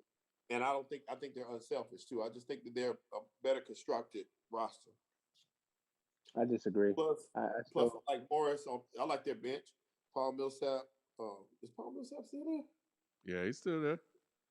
I know He they got just favorite Morris he coming player. just off been the bench. replaced Ken's, by Aaron Gordon. Yeah. Ken's favorite player. That's his new name. All right. um, Green. I like those guys. No, I just like Denver. Denver's a good team, man. I still think, man, the Lakers at 100% are still the best team in the West, man. I still think I've not seen anything to sway me off of that. Look, right now, obviously, and I said what I said, right? Like I came back this week, and look, we're still treading water, 2-3. That's what I mean by treading water. You just got to Yeah. keep at 500, maybe a game or two below. That's treading water until you can get LeBron and AD back, and they're going to come back. I think they've taken their time with AD. I really do. I think they understand AD's injury history. They understand, and I think out of all the players, I think AD probably needed some of that extra rest. Hmm. People forget like the Lakers basically only had what two and a A half month. months of an off Yeah, month something like maybe that. at that. Like people don't realize this. Like, yo, this is a team that essentially played basketball into October and then was Right. back on the court early December, like mid December. Mhm. Like it's crazy when you think of that. When you actually think that. I think AD was because you could just tell early on in the season that AD just wasn't all the way physically. I feel like he took a little sabbatical. I feel like he just getting himself right. And I Mhm. think the Lakers are gonna be fine. I really believe that. And look, maybe it's overconfidence as a Laker fan. Yeah, probably to an extent. But I I think think, so. but if LeBron and Anthony Davis are healthy, I take my chances with anybody. Yeah, I'll take my chance with LeBron with anybody. But once again, I think it's overconfidence because I don't think that team is that good. I just What? really don't see it. So if I LeBron and don't. AD are healthy, now you add Drummond, LeBron is Dennis also Schroeder, LeBron is also Montrezl going Harrell. with. Yeah, I'm not a believer in Montrez anymore. I love Montrez, but What? he ain't it. He's having just as good a season this year as he was last year. A better season. Yes. He ain't And the Dennis answer. Schroeder, and Dennis Schroeder's having just as good a season, if not better, this year as a starter. Great You job, said Dennis you don't Schroeder. think the That's Lakers true. are that good. Maybe wait, hold on. I'm sorry. You said you don't think that they're good, or you don't believe in the Lakers. What was the exact wording you He just used? don't I think don't he said I don't. believe out his supporting cast this year. I just don't believe in him. What? I don't believe in his supporting cast this year. We have a better I supporting cast this year I than do last like year. I do like. I know they were bad. They shouldn't have won last year. The bubble saved Lakers last Oh, year. they should. Oh, Um, okay, got it. yeah, I really do think the bubble saved. And I'm not being. I just think that. Um, LeBron. Of course, we're not going to talk about LeBron and AD because that's something different. But as far as the supporting cast, I think I like Morris. I really do, and I like Schroeder. I don't like nobody else. I don't really like anybody else on that team. Like Wow. name somebody else that's a good. Montrez is good, but I just name Oh, somebody he else said. that makes a difference. Schroeder. So No, I Schroeder, named him. I like Schroeder. I named him. Montrezl Harrell. You got Drummond now. Drummond is in a perfect role. Like Drummond's the TBD. problem. When Drummond is your best player, it's a problem. When Drummond is T- your like fourth, fifth option, he's Yep. he's he's incredible, right? Like Yep. that's a perfect TBD. role for him. I can't call him incredible because I got to see him in that role. I've never seen him in that role. I've never seen him be incredible. Your takes sometimes are just as bad as Nick's. I swear to God. I wouldn't say that because I'm trying to see how many times y'all prove me wrong on stuff like this. So we're gonna see. Now we're gonna come back to this. Let's mark You this spot so we can you come make it back to this sound thing. like the Lakers are out here just playing with Robert Sacre and Wesley Johnson. Like you make it sound like this is the Kobe year, the latter Kobe year Lakers. Like what? They are. Oh, what? What are you Who, talking about? like I Like said, the Lakers have about four players that I are know you hate noteworthy. Kyle Kuzma, but Kyle Kuzma is still a very good player. Like No, Alex Caruso, we ain't even gonna like mention Kyle Kuzma. Wesley And we Matthews. definitely ain't gonna miss Matthews. We can't talk about Matthews. We can't talk about Caruso. We can't talk about Kuzma. None of these guys are anything. The only thing we can hope for is KCP comes back and hits a couple big shots. Other than that, the Lakers are nothing. So you You just name so those you just top put four. so you just okay. So the Lakers are nothing. LeBron carries that team. LeBron is not as go LeBron, and he can be anywhere and you're gonna win. You got a shot to win the championship. But Okay. take AD LeBron carried out of that this team in the equation. playoffs last year. AD did have a great playoffs, but but like I said, I did name those two. You I take know. those two out. You add Montrezl Harrell to that, who's decent. I'm just not liking You it. can say that about anybody. Okay, you take Jokic and Murray off of the Nuggets. What are the Nuggets? Michael Porter Jr. Oh, is still Will Barton. Those are still good players. You still got a good team. I ain't saying that they great, but you got a good team. You got good supporting cast. This five is trouble. If you took Jokic and Murray off of the Nuggets would be a lottery team. No, they would not. I totally Yes, they disagree. would. they would not be that The good, Nuggets would Shelton. not be. They wouldn't be championship They would be contenders. the they wouldn't be a like they wouldn't be the Pistons, but they would be the Kings. They'd be like the 15th pick in the draft. Like They would stop not it. be I'll take that the good. Kings. You know damn well. You know I'm right. I'll take the Kings. I'll take the Kings because the Kings don't make the playoffs this year. So yeah, I would say the Kings. Maybe I would take the Kings because you still got, like I said, you still got Aaron Gordon, you still got Michael Porter Jr., you still got Aaron Morris. Gordon. Again, you're taking Jokic and Murray off of. What was Aaron Gordon when he was the best guy in Orlando? Orlando was He was nothing. still the best guy. Ain't nobody you named from the Lakers has ever been the The best guy. man, I think he only averaged 20 points once. I still take it. He was the best guy. Nobody from the Lakers has done that. That's what I'm saying. Who's a better player, Andre Drummond or Aaron Gordon? Aaron Gordon. You're crazy. What? Andre Jordan was better, but right now we talking about what did you see from Andre Jordan that showed you he was better? He ain't played this year. Yes, he We talking has. about who's He been was playing this averaging year. 17 and 14 this year. Yes. How many He in had a 14 He minutes? had like a 23 rebound game this year. Like, How long did they sit him? How long has it been since he they played? sat him for like a month and a half, I think. Right. I believe so. I think it probably wasn't that long. I think it. No, it was about a month. He was out about a month. It was about that long. And he's a good player. Now, don't get me wrong. I like Andre Drummond. I think he's a stat stuffer. But once again, we got to see him in that role that you're talking about. We've never seen him in that role. He's never been in it. So we can't say he's going to be we've seen him in the other role. But his role is grabbing rebounds and blocking shots, sort of, and So easy putbacks. Let's see if he can do that with the Lakers. I want to see him do it on this team. We'll see. Like again, we'll see. That's my favorite. Okay. We'll see. All right, man. This man, if this toe ain't right, this man ain't grabbing nobody's rebound. Oh my god. It's the regular season, man. If that happened in the playoffs, he would have played the next game. We all know that. Like it is what it is, man. Look, listen, man. Shelton, I love you, but goddamn. Yeah, that's oh boy, that's a good one. I I appreciate really you think- and your I views, man. really- Sometimes you passionate about your damn opinions, but God, I really think y'all giving the Lakers too much credit. We can't go off past accomplishments. We got to. they're the defending NBA championships. We can't go. We can't go off last year's accomplishments. We talking about now. Shelton, they were the number one team in the West before AD and LeBron went down. What are you talking? We're the best record in the NBA. When were they number? You said when he went down. Yeah, before Yes, AD when and AD LeBron got got hurt. hurt.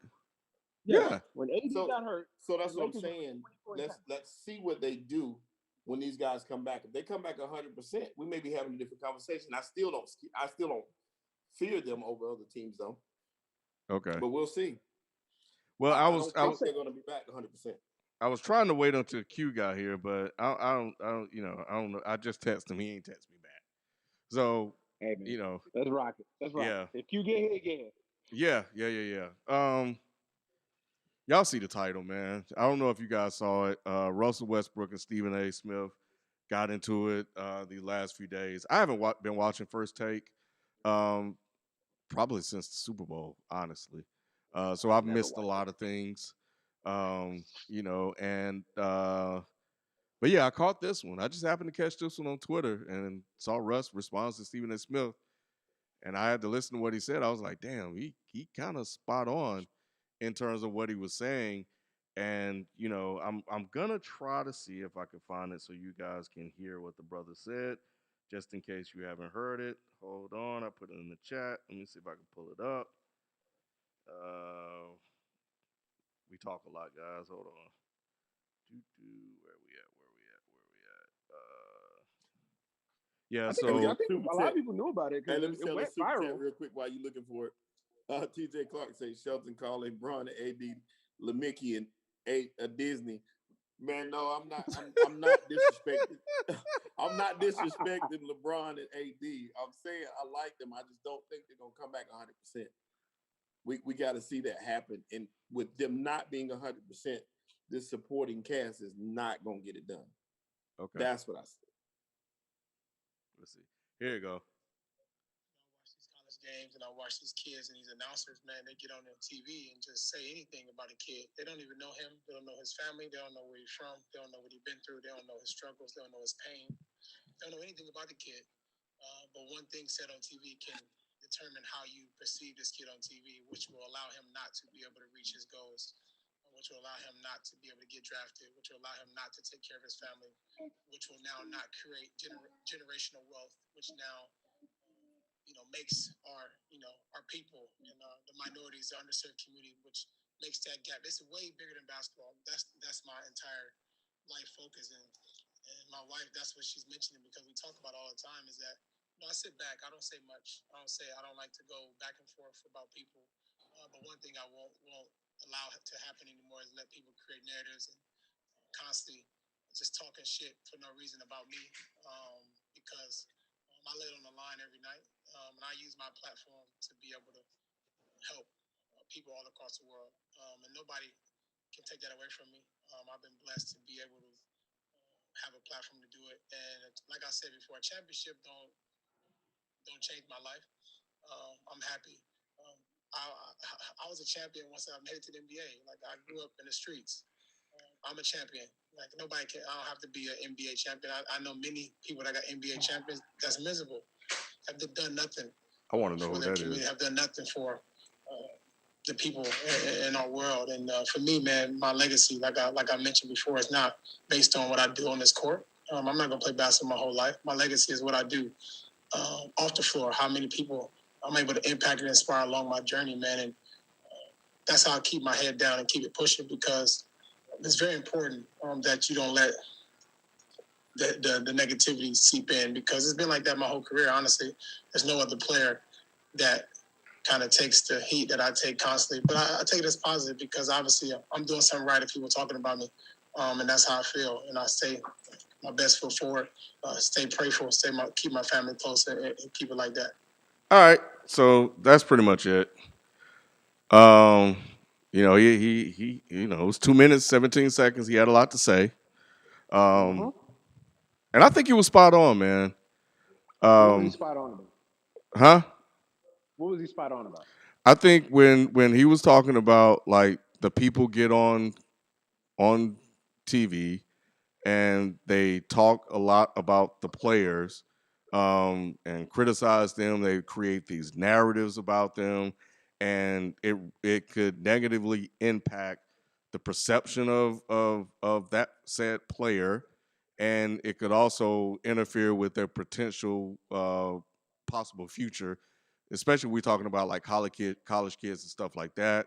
Um, and I agree with that when he's talking about that. You look at Russell Westbrook and his career, and like the narrative around him, people are trying to shape it now to be about championships, and championships is a narrative around a lot of players nowadays anyway. But because of these things and people saying, "Oh, you can't win a championship like that," and you can't do this, or constantly belittling like things that he does or accomplish, it warps people's understanding or appreciation of what it is that he does. And Mm-hmm. there are certain players in the NBA that play that just won't win a championship. We all know that. That's Mm-hmm. just a pure fact. And but they're really, really great players, and we're just gonna have to be like, yo, this guy gets it done. Russ played in the finals, and people are like, Mm-hmm. this guy's dog shit, because his game doesn't suit whatever the narrative is or whatever it is that they want to see him do. And I've always felt a certain kind of way when people jump and criticize Russ unfairly at times, it seems. So I think that the media has a way of controlling the masses, and the general population that don't think for themselves or that listens to these guys, and they just go out and they regurgitate these talking points. And you can't you say, man, Russ had a monster as triple double. Yeah, but you can't win a championship like that. But I'm that's not what I'm talking about. Like this man had 21 assists, blah blah blah blah blah, and then you just go back to the same thing you heard Colin Cowherd say, and it's like I think we got to get to some type of medium to where you can criticize certain aspects or a moment, but then but kind of keep it within the context of the game. I guess I I should. I feel like would you're I would having. have I would have uh, agreed with him had he not said anything.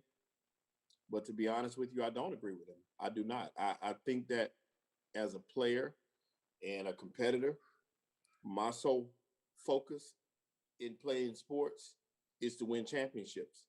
After your career is over, if you didn't win one, you left everything out there on that court. Well, first off, making the type of money they're making, you better be built for this criticism because it's coming. That's part of that money. That's part of what you're getting paid for.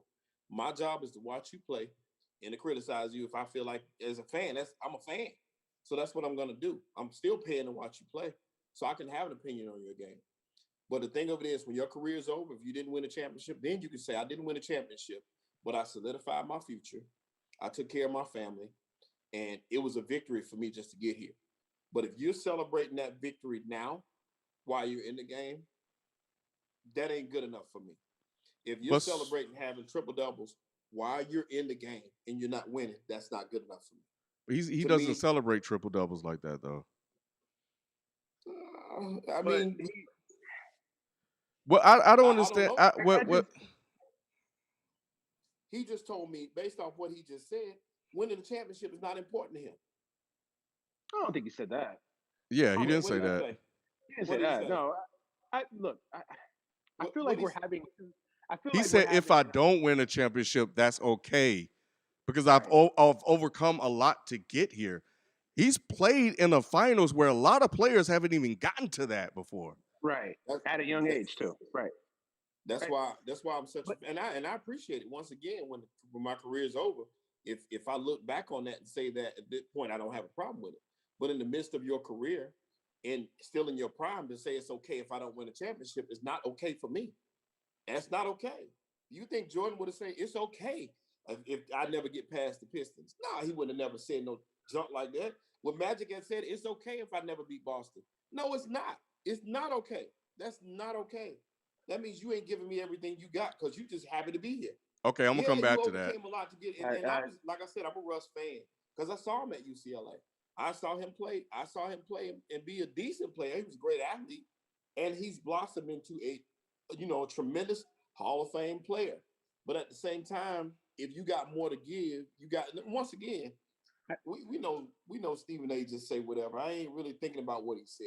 But for him to respond that way, to me, that's not the response. For me, the response is I'm going to give you everything I got every night I'm out there on that floor.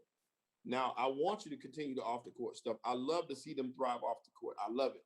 You know what I'm saying? That's what they're supposed to do. That teaches the younger guys what to do, how to handle themselves. I love Russ and what he's doing being a family man because that's missing in sports. You know what I'm saying?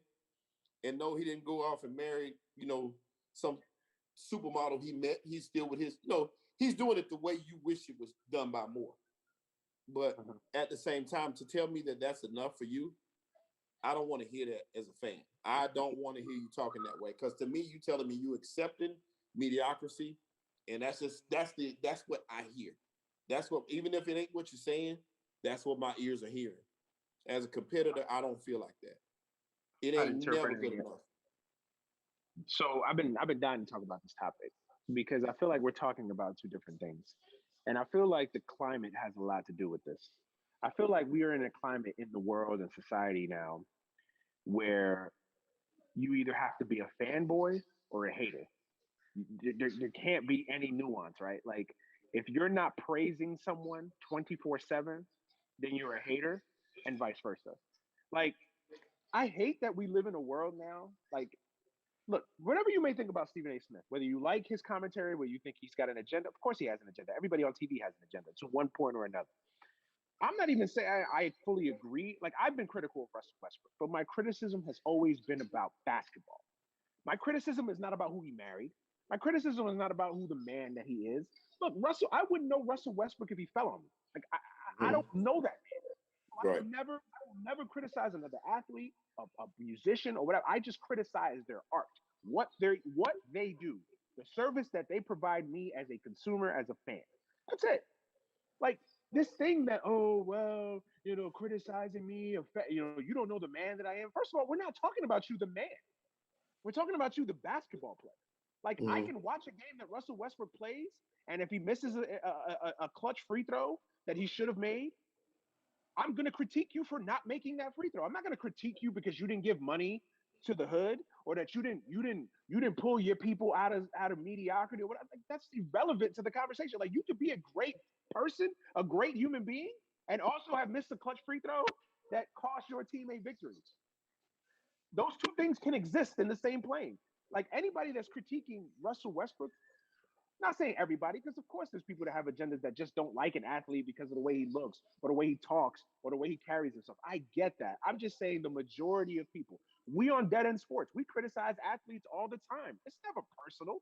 Not also attacking these dudes personally. Like we're just seeing what we watch and we analyze it and we bring it raw, uncut, unfiltered the way we see it. And it's like that is okay. But when these athletes now start conflating this and making it, oh, well, you're attacking me and stopping generational wealth. What? What are you talking about? That's not stopping generational wealth. If anything, the system that you're a part of is stopping generational wealth. The owners are stopping generational. What Stephen A. Smith gets on TV and babbles about for 2 hours isn't stopping your generational wealth. Like that, it just annoys me now that we live in a culture where you can't critique someone on what they do and not have it be like this personal attack on this man. Like someone may watch our show and not like us. They think Ken is an idiot and he's pro-black and he doesn't make any sense, blah, blah, blah. And they may think Shelton J has some weird views and they may think I talk too much. They're not attacking me personally as a man or as a father or culturally or whatever. They're not attacking us. You don't like my show? Fine. Don't watch. Don't listen. But this idea that like you have to praise people, and like with that praise, everything about them is wonderful. Everything is great. Everything is amazing. They're the greatest player ever. And oh, by the way, they're great in the community. And the same thing, like if they do something wrong or they're terrible players, oh, he's a terrible player. And not only this, he's a terrible husband, and he doesn't give back to like what is that? Like nobody, I've never seen anybody go on TV and say, yo, you know what? Russell Westbrook can't win a championship. And oh, by the way, he's a damn Uncle Tom. Like I've never heard anybody say that, right? All the criticisms I've heard about Russell Westbrook, and I'm just using him as an example because I know this applies to all sports and as far as just criticism of athletes in general. But like you could criticize an athlete and not have it be personal. Now I agree with you when it does cross a line, like when Skip Bayless was calling Chris Bosh Christina Bosh, like that's personal because now you're attacking that man's manhood. Now you're saying that he's less than a man. Now you're calling him a female. Now you questioning that man's manhood. That's yeah, absolutely. You draw the line there. But Stephen A. Smith saying that, look, I'm tired of triple doubles. I want championships. We can have a debate about that. That is a fair argument. Now, I don't agree with that necessarily, but that is a fair and precise critique of Russell Westbrook's game and his career. And that's what it should be about. Not about generational wealth and who he married. And all due respect to his wife, and I get it, it's his wife. She's gonna have her booze back. I don't expect anything less of that. But to make it like a ball, you're attacking my husband, and no, they're like, what? What are we talking about here? He's just saying that triple doubles are great and all, but it doesn't transition to success when it comes to the highest level and it's championships. That's it. And I'm not even saying I agree with that. I'm just saying that the critique should be about basketball and basketball only, or football, baseball, whatever sport you play. Stephen A. And we Smith gotta. is a part of that system that you alluded to when you said that the system is what's causing them from receiving generational wealth. So when Russ speaks on that, he's talking about Stephen A. Smith and the system that Stephen A. Smith is a part of that will make you think that a guy who does great things is not good. Colin Cowherd had a lot of people convinced that Tomlin, who had won 13 games in the season, was not a good coach. These are the things that happen when you overlook certain points to push a certain narrative. And these things are harmful and detrimental to these athletes because it poisons the minds of organizations, of the fans, et cetera, et cetera. So these are the things that when Stephen A. Smith, who has always praised Russell Westbrook, and I agree with his response, but there's a bigger thing that's at play here. So when Shelton says that what I hear is that Russ isn't giving his all, I think that's unfair because Russ is always giving his all. Like he Yes. always leaving on the court. So because he's saying that he as a player is okay that at the end of his career, I'm fine if I don't win a championship, doesn't mean he's not trying to win a championship right now. You see what I'm saying? So that's where I kind of take issue with what you're saying, Shelton, because there's not a moment where Russ isn't on that court and he's not trying to win. He may now basketball wise, he may take back shots. He may not have the right basketball IQ to folks, but he's still trying to win. So when guys like Stephen A. Smith get on here and say, "Yeah, that's cute, but I only care about championships." Well, Stephen A., he's on the Wizards. You know that team is not going to win a championship. Stephen A., do you know that probably the reason why he has to put up these gaudy numbers is because have you looked at the roster? There's no Bradley Beal. Russ has to do all of these things in order to at least try to win a goddamn game. What about when Bradley Beal was there and Bradley Beal was putting up ecstatic numbers? What was the criticism of Bradley Beal? People looked at Bradley Beal like he was a victim. Washington, we got to get him out of Washington. People didn't jump on him. And Bradley Beal is far less accomplished than Russell Westbrook. So it's just like, I think that, like, to your point about criticisms, yeah, I take my criticism, but I understand it's fair game. And I give it, then I can take it. And that's fine because I get on here, I talk about people. I expect people to talk about the show that I do or some of the things that I say. It is what it is, you know. Um, so I understand that. And I think Russ, I don't even know what his wife said, but I think what Russ is just kind of maybe looking at the bigger issue or the bigger thing at play and less about him personally. But I think the issue that he brings, I really think it's personal. I think that his statement was about himself. I don't see where it's about a bigger issue, which it is a bigger issue, but don't turn it into one because somebody said something about you. My thing is you let your own on court and off court actions speak for himself. Also, this man didn't criticize him off court; he criticized him on court, and exactly. that's his prerogative. I mean, you take that and you just keep it moving. Once again, as a competitive athlete, you just got to go out there and compete.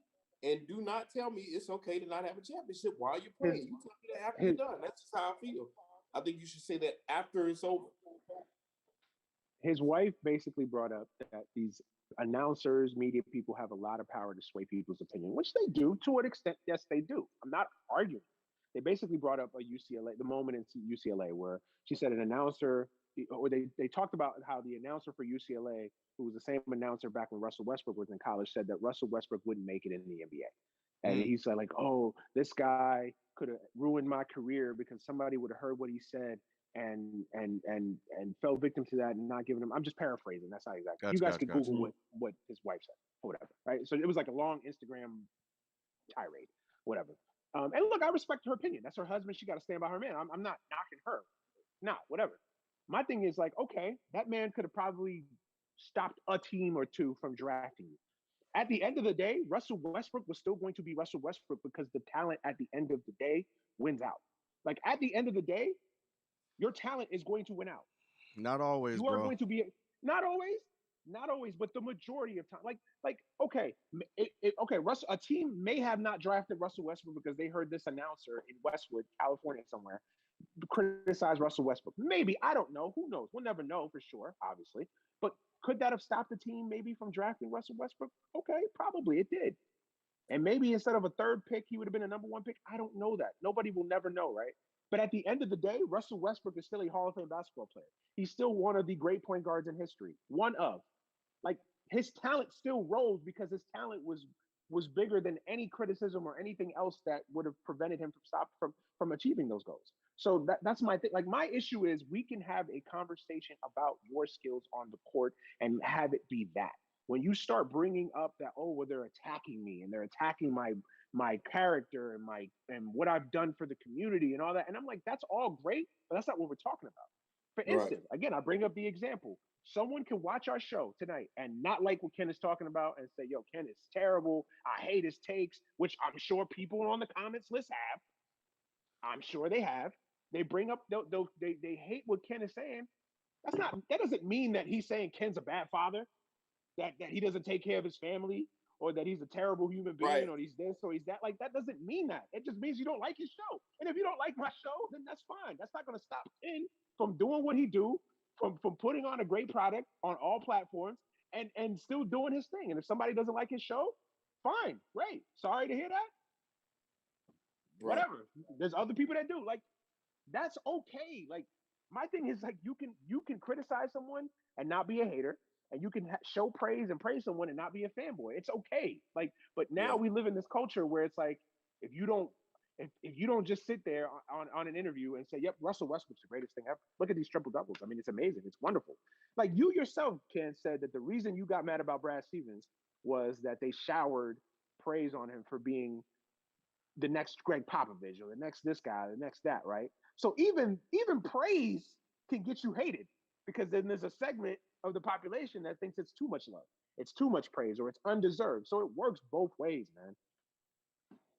Yeah, it does. And we got a couple super chats real quick too.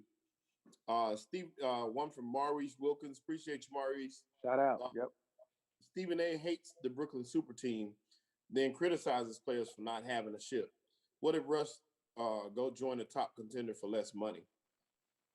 Um, Exactly. And look, this is like I don't. And again, I want to be clear. I don't agree with everything Stephen A. is saying on this issue. I don't agree with Stephen A. at all on a lot of things, right, and I especially don't right. agree with him on what he's saying. But this isn't about what Stephen A. said or said. I don't think you even have to agree one iota of what he's saying. I just don't like I just don't like when he made this personal by bringing up generational wealth and Yeah, stopping me from feeding my family and all the things that right. I do in the community. Like, bruh, this nigga didn't even say any of that. He just said he Because what don't I want to heard see you. him, he said what he actually said was improve your 3-point shooting, and he put up a stat where Russ shot like 30% from three. But my thing is on that, and the reason why I didn't even agree with that is because if that's the case, everybody got something to improve. You know what I'm Right. saying? Okay, that's like saying Right. every player has a weakness. You know what I'm I'm saying saying? Steph should get better defensively. Like, Right, yeah, right, no right. shit. You know what Duh. I'm saying? LeBron is still LeBron. He doesn't shoot great free throws, but he's still LeBron. You know what I'm saying? It don't stop him from being one of the greatest to ever play. So in saying that, I was like, man, whatever, man. That's just one little. But to me, that's all. That's all I saw. Stephen A. said before the response. So in saying that, I can't get what that response to me was too great from the And to critics. your point, before you read that super chat, I just want to piggyback on something for Sure. Ken. Because and that's the thing. I agree with what you're saying, Ken, because this applies to black quarterbacks when they come out of college, and there's always that coded narrative of like the black quarterback is, he's athletic, but does he know the smarts of the game? Does he know, he's not a great leader. Yeah, We all know Lamar that's Jackson. coded. Right. And now they're doing it with Justin Fields, right? Like, so Mm-hmm. I know that this happens. I'm just saying that we can't take one scenario and say, well, that happens in all scenarios to try to conflate it, because I think that now, because the other thing people don't want to see is that athletes like to control the narrative just as much as fans, just as much as media people do. Like athletes want to control the narrative too. Like Yeah. they love to control the narrative too. So it works hand in hand. So yeah, hold on. So there are two things here, and I finally read what she said. So yeah, is the media injecting an opinion into people, and then there's Russ responding to what his experience was with that, and basically saying that I'm not going to let you guys define my success. Because I'm gonna lay it on the line. My goal is to win the championship, but if it doesn't happen, cool. My success is based on it won't be defined by what you guys are asking of me or think I should do or acquire. So I think that's why he opened up his wife's comments about the generational wealth part, because Russ was subjected to a lot of that. From what I heard, based on his history and read that I think that's why he wears the number 0, is that people always kind of looked at him and never really gave him a shot.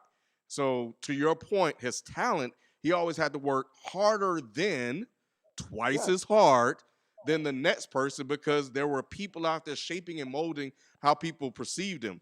What if Russ absolutely. didn't have that mentality? Imagine the other players that are out there that don't have that same mentality, and they're not given the opportunities to succeed, or to even get a shot, because of what other people are saying about them. One could say, well, that's that person's fault, but you can also look at the system that also has a way of holding and knocking black people down. Imagine if Absolutely. Lamar Jackson, because of the media's perception and the systemic things that go into it, never got a shot. He wouldn't be MVP. He wouldn't be a superstar right now. He wouldn't be any of these things. So these are the things Right. that we have to be mindful of and point out, when we do. And see, the thing with Stephen A. Smith is, and I'm glad that comment, the person pointed it out. He does that. Like, which one is it, bro? Pick a side. So it's like he's contradicting himself. So He he's does paid to contradict do himself. certain Oh yeah, things. all Absolutely. the time, all the All the time. time. Yeah. But I don't take. But that's the thing. Like maybe it's just me because I don't watch these shows. Like I don't understand it. And I'm not saying obviously these shows are successful and they're on the air for a reason, right? So I'm not trying to knock them in that respect. Like, but I just don't like I don't watch these shows. So to me, their impact honestly just misses me because it's like I don't take what these people say seriously. Like I don't take what Max Kellerman says seriously about this stuff or Right. Stephen Other A. than or whatever boxing. because I right, other than boxing. And look, Steve, and I'm not calling Stephen A. because there's things that I do agree Stephen A. Smith on. Even in this discussion right here, there's some things that he said that I agree on, and there's other Hmm. things that I don't. Like, I agree. but that's the thing. These arguments, these discussions about nuance. And it's like we've lost all ability to have discussions where we're going to disagree and we can look at it from different perspectives. It's like, no, Stephen A is a coon and he's a hater, or Stephen A is right and Russell Westbrook's a scum, right? Like it's one or the other. It's like it's never like no, both are making accurate points. One is saying one thing, one is saying the other. To your point, Ken, like yes, I understand that. Yes, what if Russell Westbrook had listened to the haters all his life, not just in college, but all his life? He wouldn't be the guy that he is. Thank God. Thank God that he didn't. Thank Yeah. God. And I wish that more athletes, more people in general had that mindset, right? Like I wish more people just wore that chip on their shoulder. I bring up Tom Brady, a guy who's hated by half of the roster on this show, right? Like say what you want to say about Tom Brady. This man was the 172nd pick in the NFL draft. Was considered skinny and frail, would never cut it. And hey, that man worked his ass off, had a chip on his shoulder. To this day, still has that chip on his shoulder and worked himself up to be the quarterback that he is today. Whether you like him, whether you like his politics, whatever. Shout out and salute to that man. Shout out to anybody. I'm sure Hmm. all of us at one point or another, people doubted us. People told us we wouldn't do this or we wouldn't do that or we wouldn't do this. Like I had people in my family that told me it was crazy. Like, what, you gonna host a sports show? Like, what? Like, what do you? How do you ain't getting on TV? The Hmm. world changed. Podcasts, internet. You know what I mean? Like, I, more people in the world should have that mentality and the attitude that like I'm gonna give Correct. a fuck. I'm gonna accomplish what I want to do. If you have a passion, if you have a dream, if there's a kid watching this, take the example that Russell Westbrook showed you and use that in your life or whatever it is you want to do. That can be accurate, and then we can also say, yeah, Russell Westbrook needs to get better with his 3 point shot. And yes, Russell Westbrook needs to win the championship to be considered on that top echelon of great point guards. Whether you agree Right. with that or not, that's a fair discussion and it's a fair criticism. That's Yeah. my point. That's why I think that show, First Take, is a great idea that went bad. You're trying so Yes. hard to be. When it started, I thought it was great. I was like, this is cool. We got a debate show. Remember That's when it was cold pizza? Yeah. Yeah. Cold Pizza was a great show to me. I really liked it, and I liked the idea and the premise behind it. But it turned into a Yep. circus, and that's what kind of happened. Like, let me say what the best take I can throw out there. It turned into something else. But at the same time, I just hate that players aren't more thick skinned. I ain't saying that you shouldn't take it personal, but continue to use it for fuel because you're going to get your flowers. When he's done, he's gonna be one of the greatest. I just don't want to hear. Like I said, I didn't hear him say nothing about I'm trying to win championships. I heard him say it don't matter if I win a championship. That's what I heard. So you don't think That's he's all. trying to win a championship? That ain't the point. That's not what I'm saying. I'm But saying what I but heard. so but Even if he is, as a fan, I don't want to not hear it. You so understand what I'm saying? you think he is trying to win a championship? Me personally, I think he is. But once again, Okay. it's not just about me. I'm saying what I'm saying is a person who hears what you hear is very important, and what you putting out there to your Communication is what the listener does. Yeah.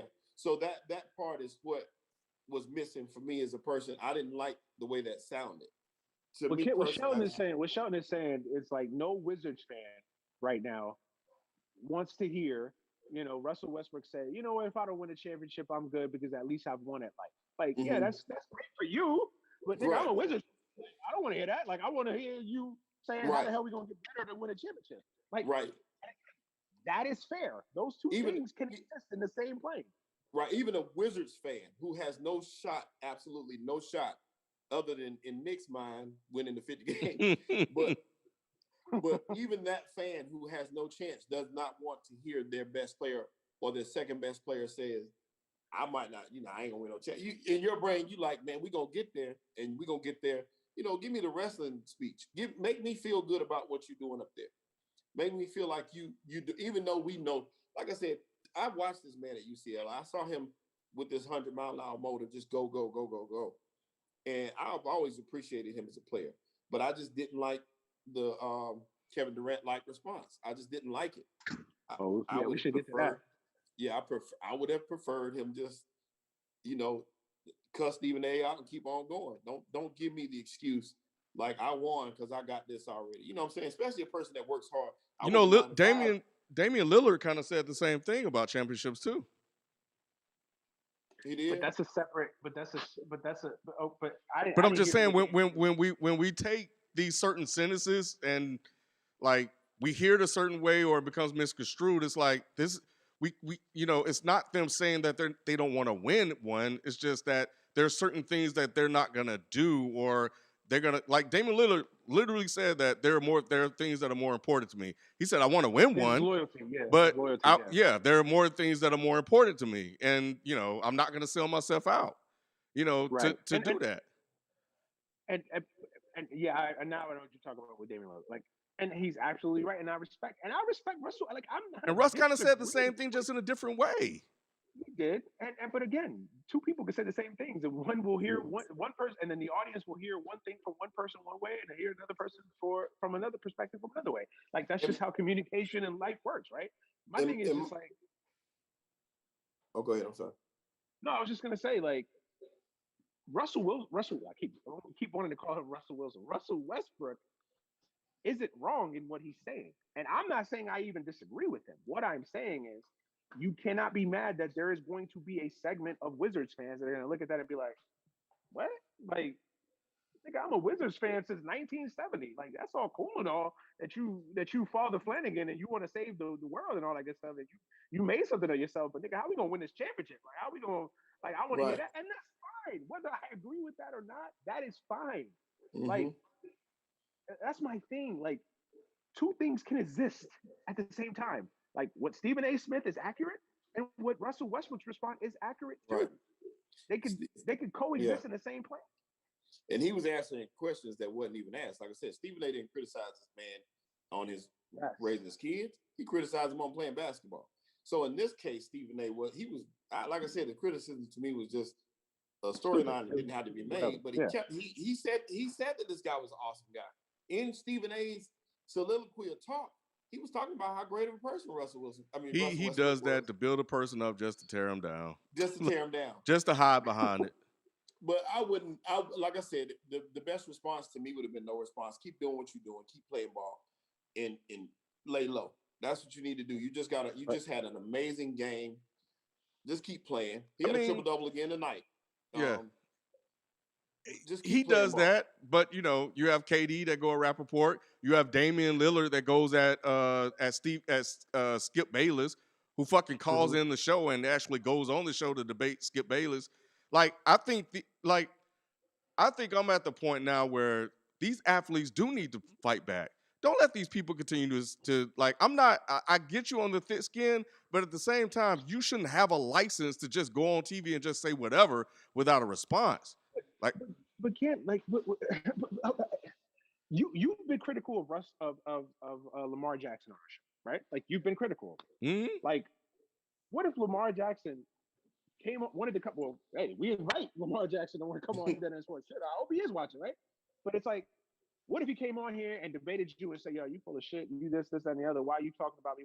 Like, your intention is not to demean this man. You're just making a critical analysis and an evaluation But on that would what be. Lamar But Jackson. if he wanted to, that's fair because I've opened that up.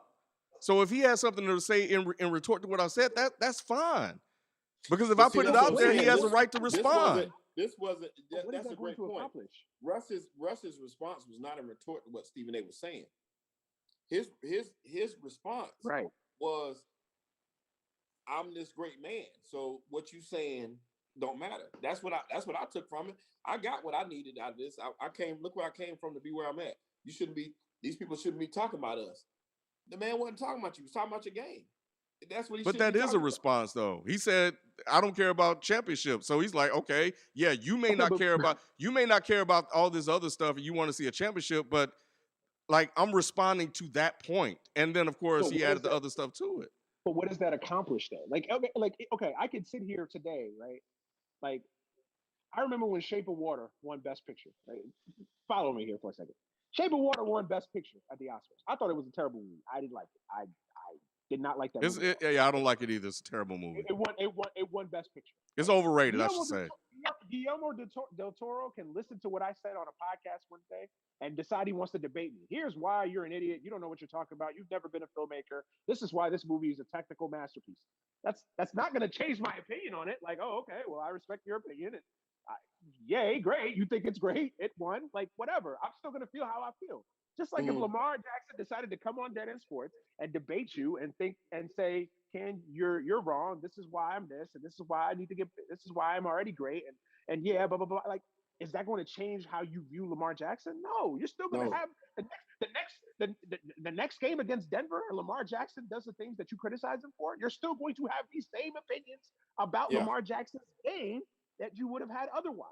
And Manny, Right? what you just said too, I wouldn't mind. Ken, you're right. Both of you are right.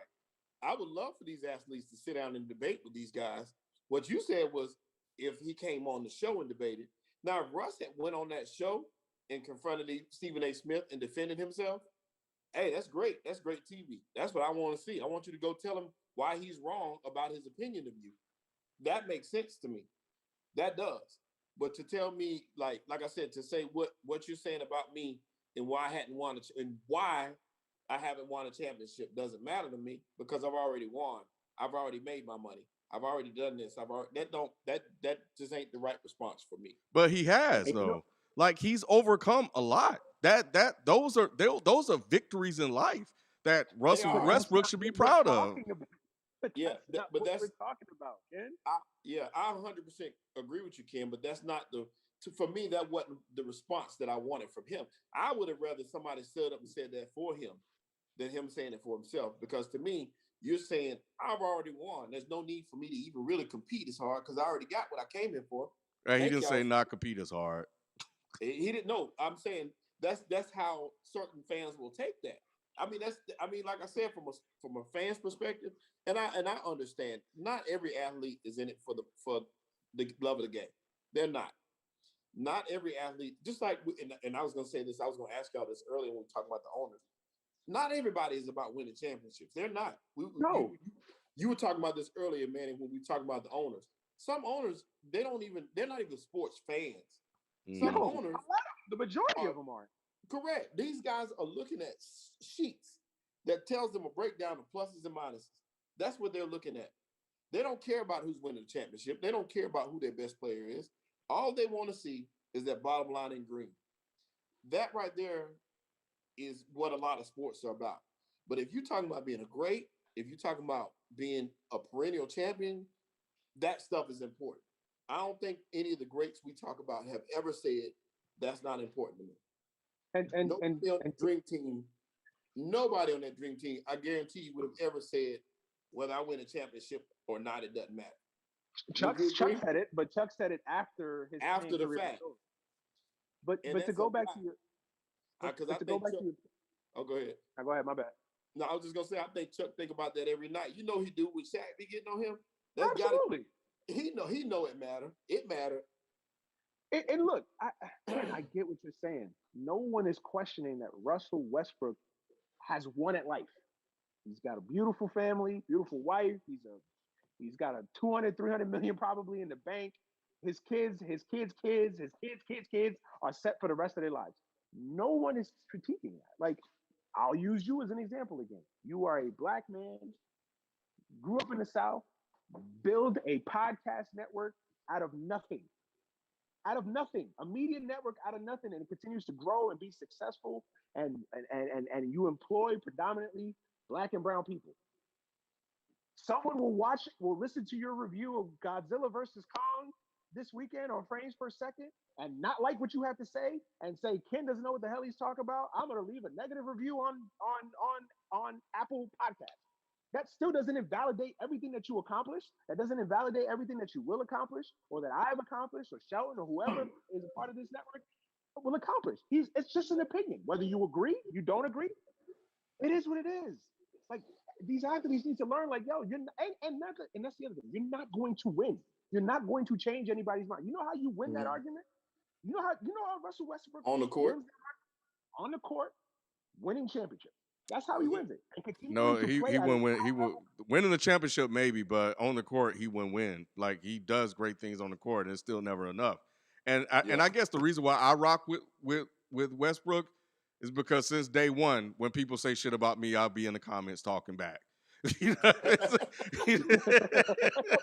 so, so, so, But you know what I mean, right? Like, you know what yeah, I no, I mean. know Like, what my you point mean. is that my But point is that's why I that it's think like, yo, I think it's fair. I like that, and so I don't know, man. I think it was something else I wanted to ask y'all, but I can't remember what it was. we got two other super chats while Yeah, you go thinking ahead. about it. yeah, get to the super chats. Yeah, get to the super chats. Darius Williams, we appreciate you.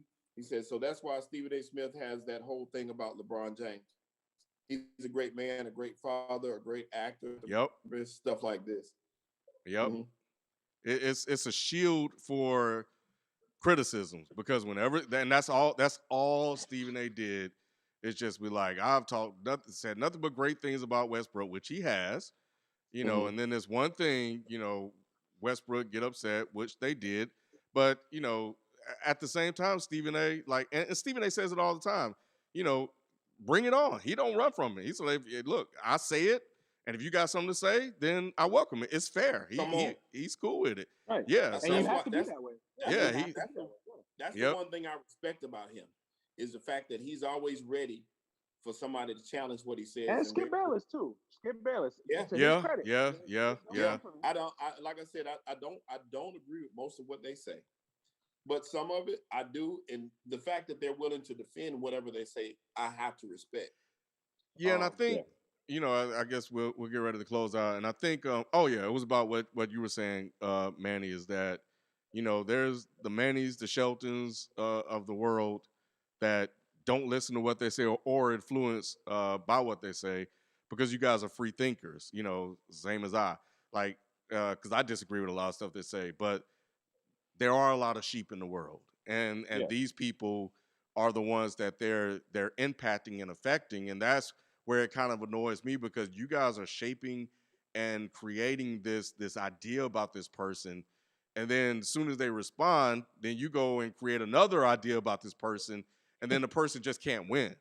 So but so that's why we as this because yeah we gonna do is say the same shit, you know, just in a different manner um, because we're probably disagreeing with what we're hearing, like the whole Kawhi Leonard is the best player in the Mhm. world thing by Max Kellerman last year, or the how he jumped on Tom Brady in the clip, like all these different things that these people put out, and they influence a lot of people, and Yeah. it's unfortunate, but this is the Ken, era that we are in.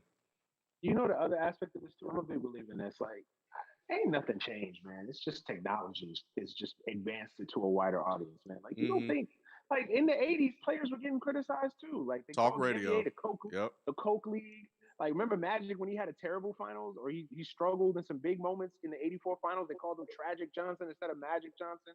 Like you don't think people in the '70s weren't criticizing athletes? Like, you don't think Dave DeBusschere got criticized in New York when they didn't win in New York? You know what I mean? Patrick Ewing got criticized in New York, like when he didn't win the championship. Like this has been happening since the beginning of time in sports, man. You're gonna have people that criticize you, you have people that love you, and it's just Correct. and all the done is just create. It just expanded it. So now, like people like me, you can get on YouTube and have our little pulpit where we can talk to our fans and just criticize people or praise people some more. Like, and it'll never change, man. I just think that, man, these athletes have to have thicker skin, man. Nah, I think And I'm they should not fight saying, back. and again, and again, this is where I draw the line. If somebody's coming at you and disrespecting you, disrespecting your family, coming out, like the whole Christina Bosch thing, like, yeah, absolutely. Chris Bosch was well within his right Right. to cut Skip Bayless's neck. I'm just saying, Everything out the window. Yeah. absolutely. It's just, but when it's just between the white lines, if I'm criticizing how you play, how you performed, or how you didn't perform, that's fair game to me. And to your point too, it's fair game that you come back at me. But to And bring up like generational wealth and well, I've done this for the community, it's like, yeah, that's great, but that's not what we were talking about. Right. And you have to understand in to close that out. Well, let me say the super chat, and then I'm gonna close it out because I got a good thing on that. Paul Brown III said it's better to tell the truth than to try to control the narrative. I like them both ways, and it is true. I like the truth, I really do. But I like both because both one is entertaining, whereas one is what it is. But Manny, to your point as well, to add on to what you're saying, you wouldn't have this generational wealth, and you wouldn't have this platform if not for sports fans. And the point of sports fans is to have an opinion on your game. So if somebody's giving a critique of your game and saying something about your game, that's just what it is. Because without that critique, without that narrative, there wouldn't be sports, there wouldn't be this wealth for you to have. The whole point is to be competitive. The whole point is to have somebody, you got your fans and you got your your naysayers. You got to have the good with the bad. That's why in wrestling, I used to be a wrestling fan, as a matter of fact, as a kid. And you had to have a heel. Without those heels and people to hate, you couldn't love anybody. So there's no point in watching it. Just participation trophies otherwise. So yeah, you got to have that. That's just part of it. And if people stop criticizing, people gonna stop watching. So take it. What would we do? Look how bland and generic it would be if we didn't have those moments of criticism. Like, what if we didn't have those moments? Yeah, hey, Patrick Mahomes is great. I know he had a bad Super Bowl, but he's great. Yeah, this show would last about 15 minutes. Exactly. Like nobody wants to hear that. Nobody wants to talk about that. We want to talk about like, dude, like why you didn't play well? Why he didn't withstand the rush? And like nobody wants to hear that, right? So it's a double-edged sword, man. It's a double-edged sword. And I think the thing that makes it worse is the whole KD thing. I know we didn't really talk about it, but Kate, like, what are you doing? Like, why are you going back and forth with Michael Rappaport? Like, what do you win out of that? Like, what do you get out of that? Now, if anything, I feel like you've lost more than gained. You know what, man? I'm mad at Michael Rappaport for that because he wrong for that. Yeah, like he shouldn't have put that. I'm mad at him. Like I don't mind him going back at Michael Rappaport. I don't mind you coming back to defend yourself. That was behind closed doors. It wasn't like he came out to us. Michael Rappaport put that out. He just was talking trash to man to man. I respect that. I mean, you hit him up in his DMs like, come see me. You know what I'm saying? Ain't nothing wrong with that to me.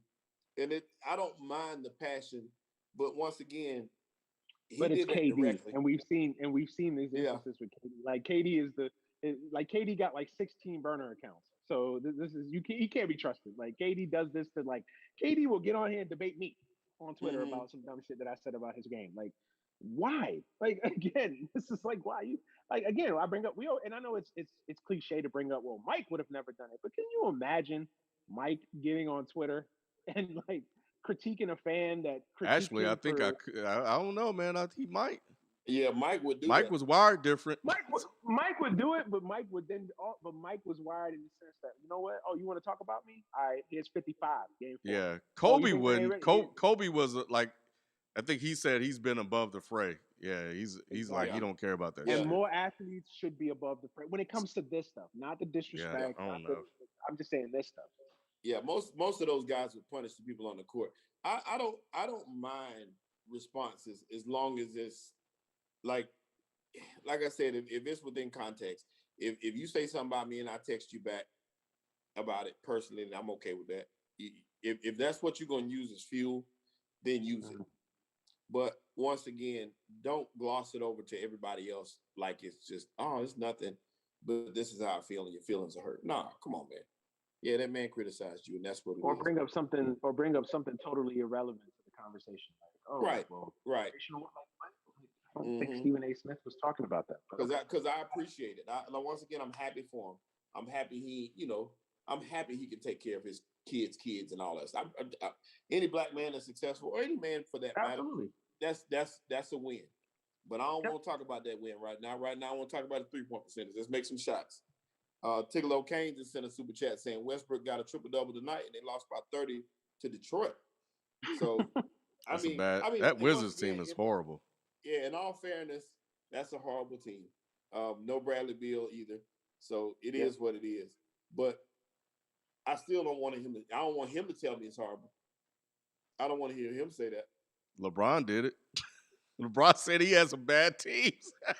He said we top LeBron Your didn't heavy give a as teams. damn. fuck. LeBron did. LeBron didn't give a damn, man. LeBron was like, man, get these niggas out of here. All right. Well, I'm sure because I need to read up on the KD thing, so we may revisit that because Yeah. there's a whole And I'm KD sure we'll revisit conversation this too. too. Yeah, So yeah. Because I Q has some thoughts. He just couldn't make it tonight. But yeah. But we thank you guys for showing up. We're glad you guys appreciate it and enjoyed the episode. I think I saw one of the comments. And yeah, we'll be back Tuesday. I think everybody be back. I think FIFA will be back then, and of course Nick was already still here. So yeah, FIFO, the return of FIFO. yep, yep. So Yep. but Return yeah, of FIFO. Oh boy. we'll catch you guys. And We'll catch you guys Tuesday. What you got, and if you Sheldon? hadn't done it, please hit the like button and subscribe. Yes, sir. And one Yes, more sir. time, please invite someone to join you next Tuesday if you can. Yes. And check out all the other shows on the network as well. Yes, Any given sir. Sunday, range per second. Of course, the flagship, Dead End Hip Hop. Is the mic Is still? the I mean, mic still everything. on? All the y'all know the damn shows. Follow all of them. Yeah, I got to Hey, add that to my intro. We'll catch you guys next Tuesday. hey, Peace. yeah. Sir. Hey, it's whatever the lawyer's name, 21, Deshaun Watson, 18. That's the score right now, too. Forgot to mention that too.